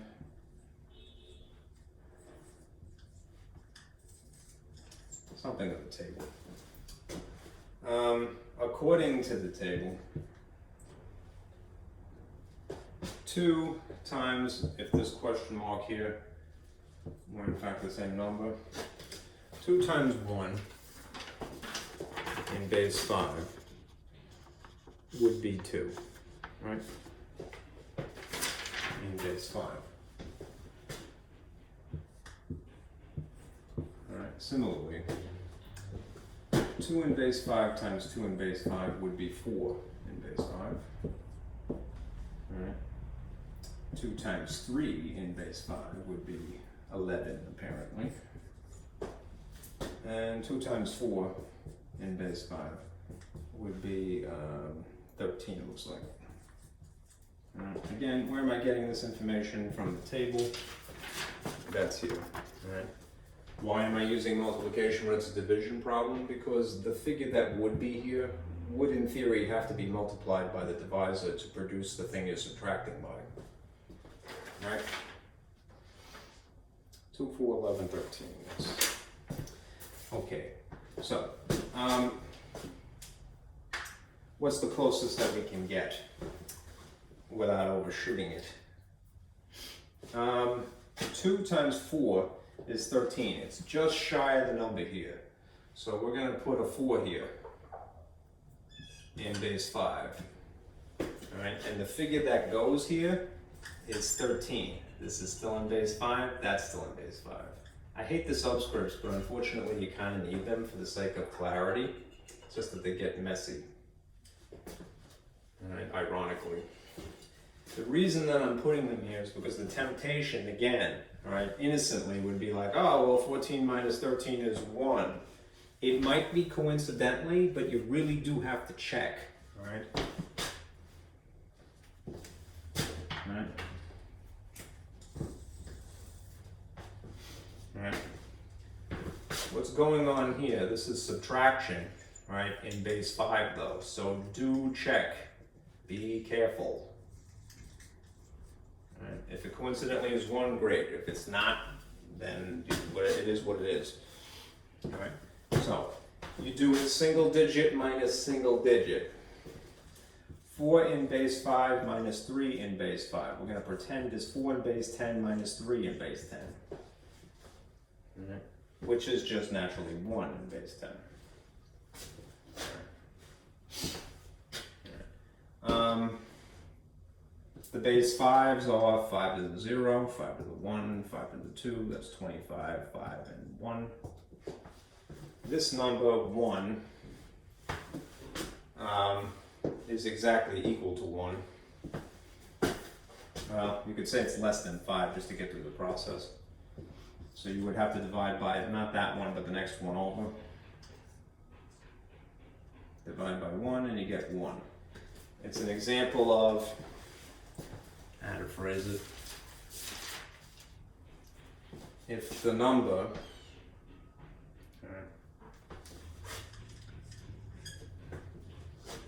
is less than the base, 1 is less than the base of 5, right? And the base happens itself to be less than 10, then this relationship is true. How it looks in 5 is how it looks in 10, right? It's this situation again. The number in whatever the peculiar base is equal to what it would look like in 10. It's probably worth memorizing that, but I admit I keep having to check myself.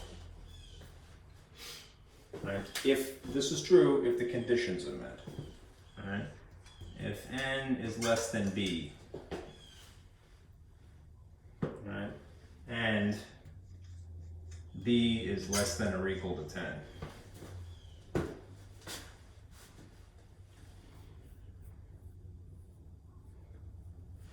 Okay, then these conditions are true. It would spare you from having to do a calculation as a benefit. Anyhow, the good news is it's 1. Right? It's probably safe to say, having gone through that spiel just a moment ago, that if you did this, 1 minus 1, and you would get 0 in base 10, that this is exactly what it's going to be in base 5. All right? How come? Because the number 0, all right, is less than 5. All right? And the base itself is 5 is less than or equal to 10. It happens to be less. So this relationship is true. So you could put a 0 here if you want, or you could just kind of neglect to do that. Okay. Then you would drag down naturally as an ordinary arithmetic the 3 here and proceed to go through the same process again, right? The good news is you don't really have much work to do because it just is dumb luck, it's the same digits.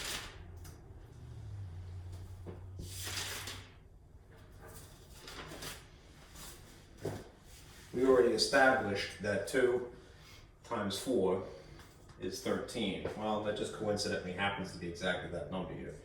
So you would end up putting a 4 here in base 5. All right, subtract these. All right, and you would indeed get 0, all right, if you check the arithmetic. All right, will you follow this principle? Okay, so this is 44 in base 5. All right.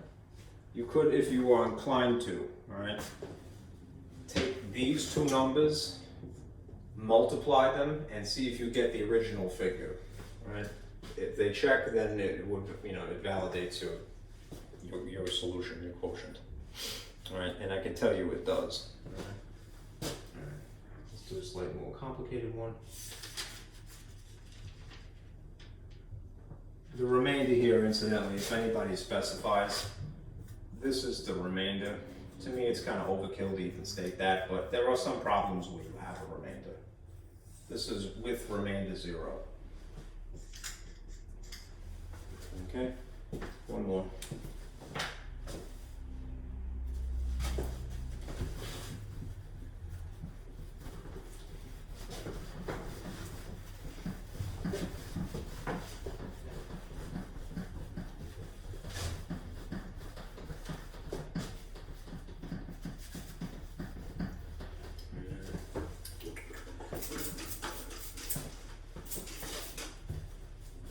Put back that information in a nicer place. I have to fill up this bottle again later.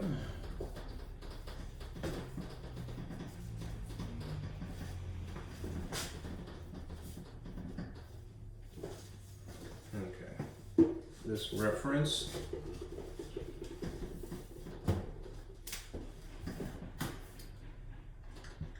if your number is less than your base, and the base is less than or equal to 10, then this is true. Oh, that's pretty good. Is that legible? It's a bit faint. Maybe because it's wet slightly. Then, when you write on something, it doesn't make it better, it makes it worse. Then the number in that peculiar base is equal to what the number would be in 10. Right. This might be helpful just to get through this a little bit faster. Okay. This one is tedious. Let me just write this down so I don't have to bend over so much. This is the last example, 10, as it's designated in the book. We are dividing. And this is as it would look. 34106 divided by 5 in 6.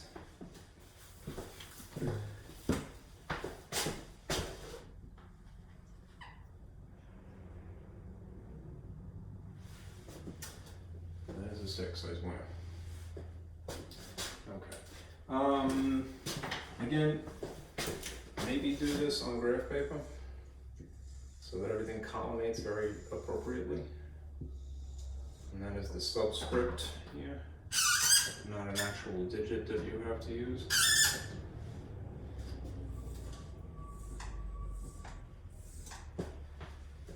Okay.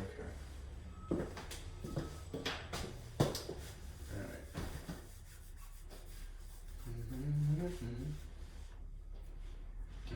Let's say hypothetically that you didn't have a table, right? And in this case you don't because it's going to be the base of 6. Let's figure out what these would be.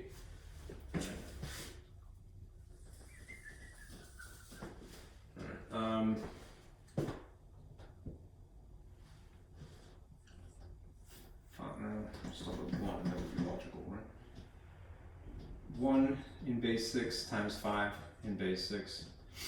The reason that I'm using 5 is because that's the divisor here. 2 in base 6 times 5 in base 6. 3 in base 6 times 5 in base 6. All right, 4.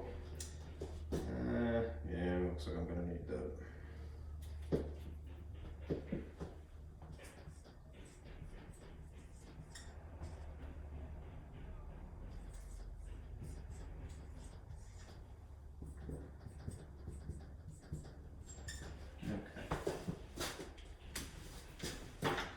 If it were in tens, all right, then 1 times 5 indeed would be 5. All right. Let's see if we can get away with using this reference now. All right. The number, what is it in base 6? It's kind of backwards, unfortunately, so it's tricky to think about.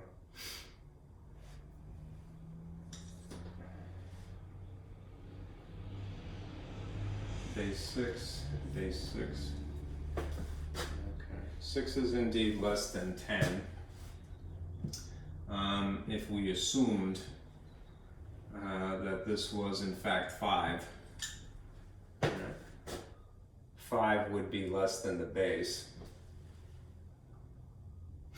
So that would be true, I think, in that case. The alternative is to go through bases. It's going to be okay. That's legit. It's kind of hard to think about this backwards, so if you feel a little sketchy about that, and again, I wouldn't blame you. Just to expedite doing this, I'll tell you what they are. 2 base 6 times 5 base 6 would be 14 base 6. 3 in base 6 times 5 is 23. 4 and 5 is 32. Base 6. And 5 times 5 is 41. Right?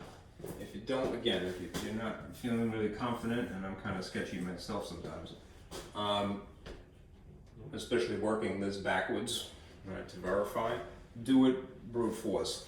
Brute force would be, all right, well, if you're working with base 6, then you need to know what 6 to the 0 is, 6 to the 1, 6 to the 2, 6 to the 3 potentially. That is 1, 6, 36, and 216, I think it is. Yeah. Okay. And then systematically go through it. You would take this number 5, say, for example, right? And you'd say 5 is less than that place 6, so I would just end up dividing by 1, which is 5. That's validating that that's the case. You only had one digit.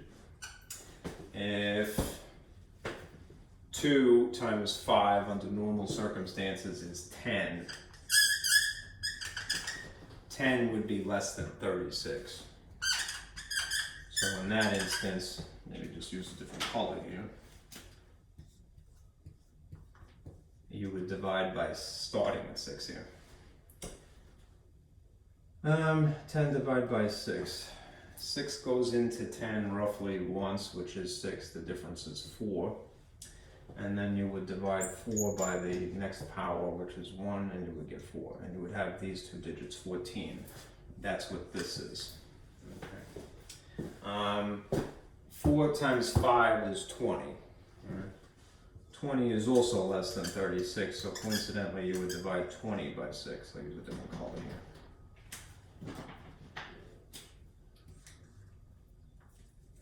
20 by 6. 6 goes into 20 roughly 3 times, which is 18. Difference is coincidentally 2. Save that 3. 2 divided by 1 is 2. 32 is what this is.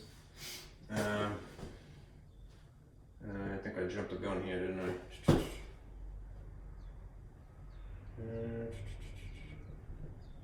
Oh, yeah.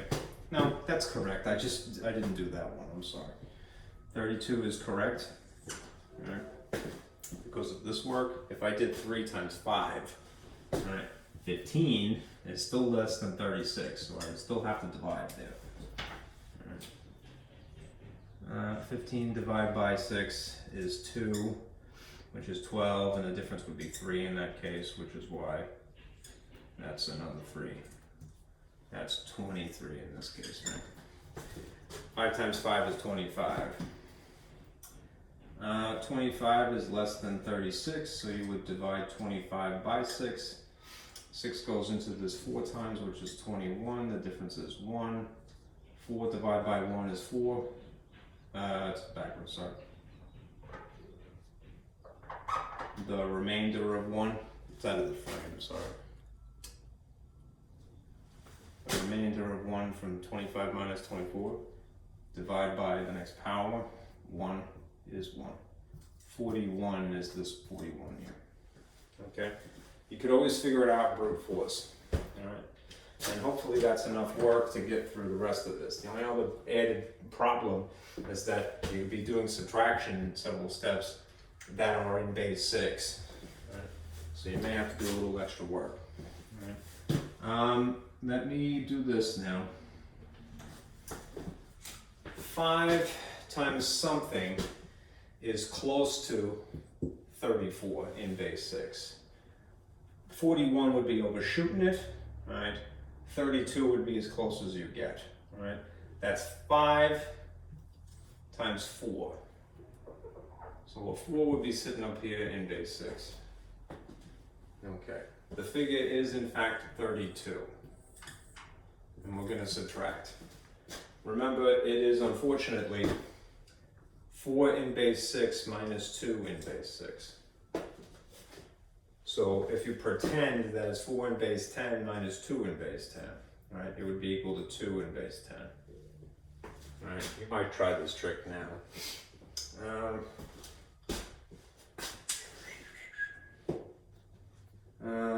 Let's see.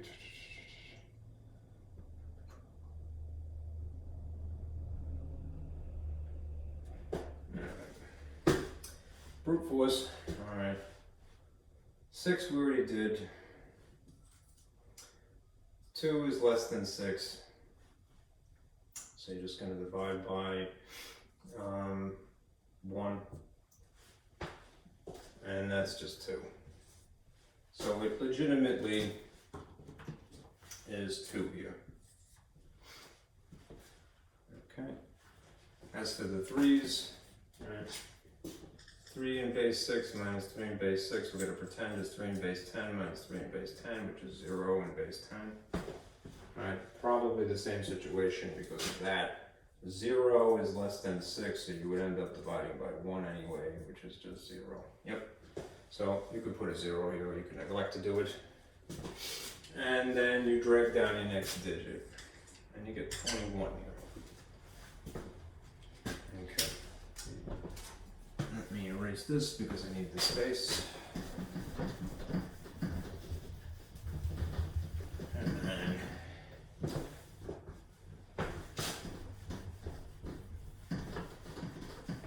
over 2 hours a little bit, so no problem. 21. Okay. 5 times something is close to 21. 23 would be overshooting it, so you'd have to do 2 because that would be 14. So you're going to use 2 here, and then you're going to put the figures of 14 here, and again do the subtraction. Right? Here's an instance where you're going to have to borrow, unfortunately, as well. Because this is a smaller figure than over here, you would borrow from here and reduce this to 1. Right? And you know what's going to happen from dealing with these 3 is just going to get 0, and it's the same thing.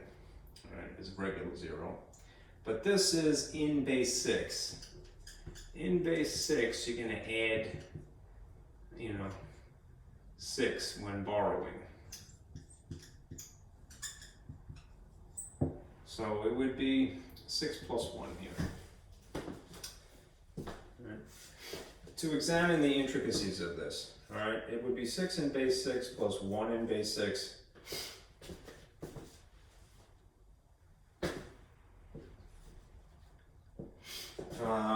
And then you would subtract 4 in base 6. Alright.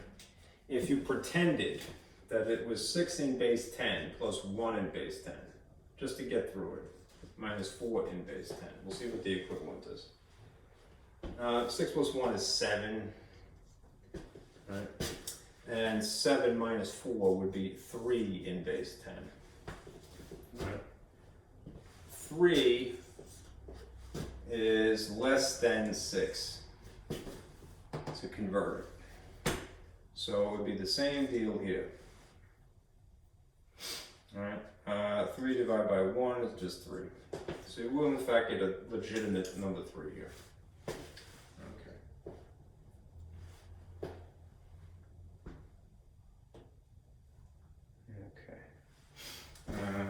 Scribble something out for my own sake. Okay, good. Alright. What you could do is start with the assumption that 3 and 10 is the same as 3 and 6. Alright? When you're trying to use this. Alright. The number would be 3 and it would be less than the base. And the base itself of 6 would be less than 10. So therefore the number of 3 in base 6 would be the number 3 in base 10. Sorry for the sloppiness.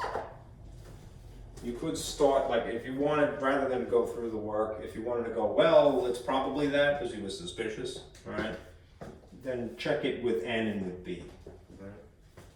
Again, I never really feel comfortable myself unless I do the brute force arithmetic. Okay. All right, one more. Drag down this 0 here. This becomes superfluous. We don't need this extra thing here.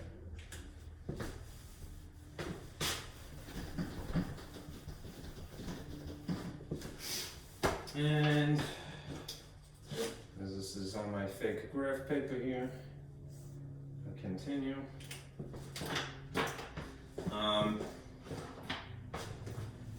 5 times something in base 6 is close to 30.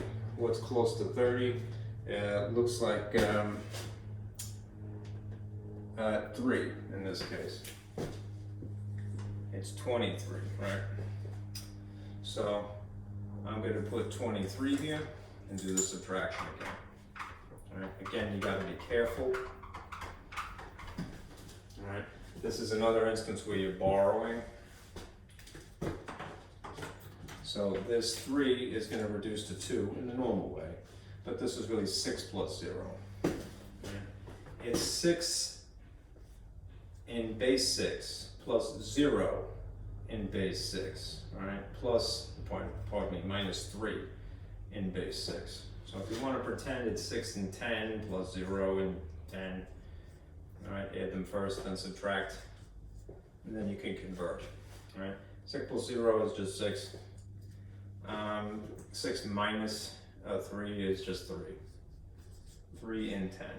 Okay, now let's try that theory here. That's the theory of this.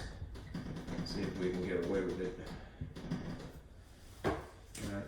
N is less than the base, the number, and the base is less than 10. Then the number in that peculiar base would be the number in 10. If we want to start with this assumption, that 3 and 6 is equal to 3 and 10. Right? Let's see. Right. The number 3 is n, right? Is 3 in fact less than the base? The base is 6. It is, so we've met that requirement. The base is still 6, and it is coincidentally less than 10. So therefore it is safe to assume that this number, 3 in 6, is 3 in 10, without going through the proof. All right. Anyhow, that means that you get a 3 here.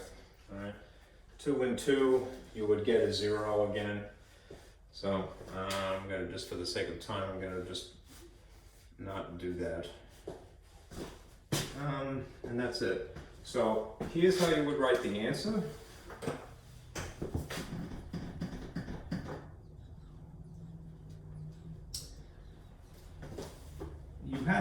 remainder in this case. This is the remainder. So we'll say it's 423 in base 6 with remainder 3 in base 6. Okay? It's very tedious, all right? So go slow, all right? And don't feel bad about it. Just go slow.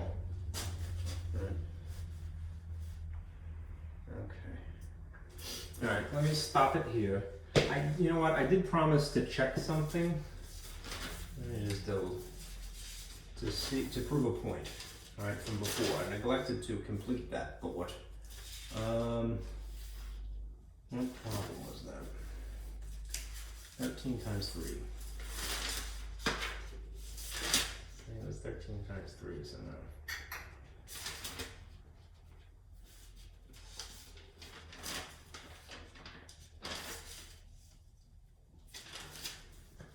This is really the end. We've covered all of the material, and I don't want to beat a dead horse really, but I did promise that I would try to prove something one way versus another. So, in good faith, let me do that really quickly, because that'll be nothing compared to what we've gotten through.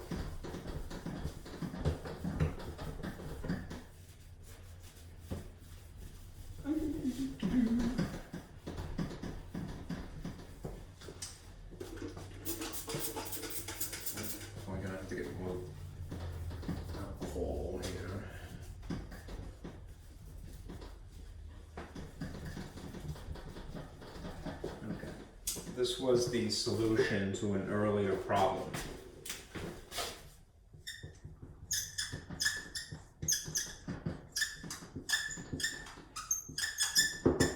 We had this. I'm going to say it was 13 times 5 times, pardon me, 13 in base 5 times 3 in base 5. And the way that this works out, at least if you do it intricately, and you should, is that you get this. You get 44 in base 5. That's the solution to this problem that's already been established. Right? What I was saying, or what I was alluding to, is that I would try not to do any sort of converting, right? Two things, like a double digit number times that, right? You really can't, right? You could do it single digit, you know. You can convert to 5s, but here's what would happen. If you pretended that this was 310 times that, and then converted after the fact. I don't believe it's going to work, but we'll prove it one way or the other here, right? Or at least we'll get closer to some kind of proof. 13 times 3, right? 13 times 3 would normally be 39, right? If we were going to attempt to convert this to base 5,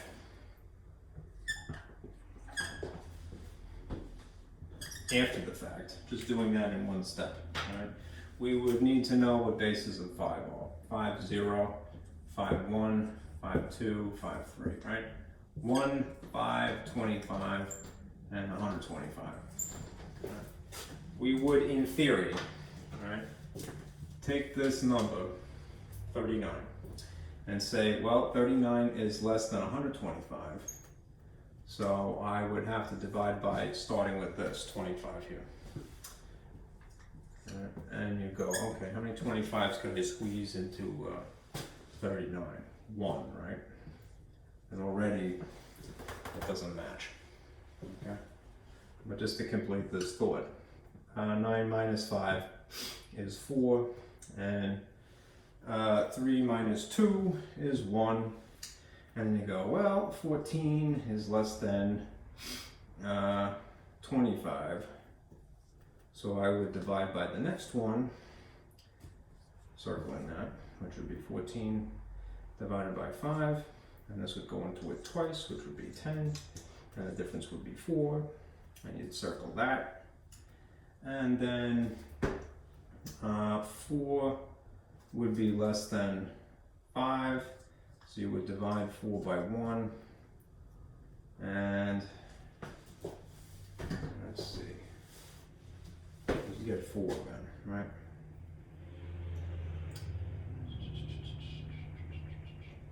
Yes, 4, okay, hesitate. Now look what awful number you would get here, right?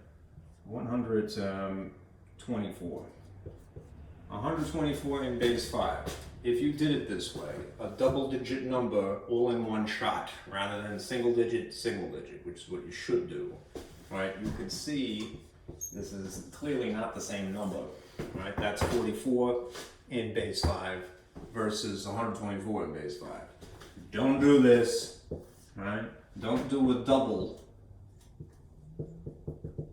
times a single digit number to convert. Alright. Okay? We just do it single times single. Alright?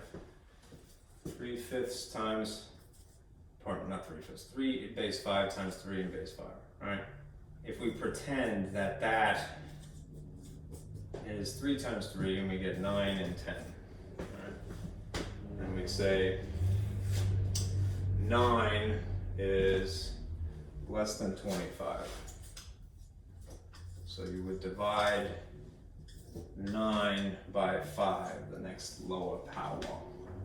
And you would go into this one time, right? And it would be 5 itself, and the difference would be 4. And then you would have 4 divided by the next one, which is 1, and that's 4. That's the 4 here, and we would end up carrying the 1 from before, okay? So single times single, right? Single plus single, right? Single minus single, okay?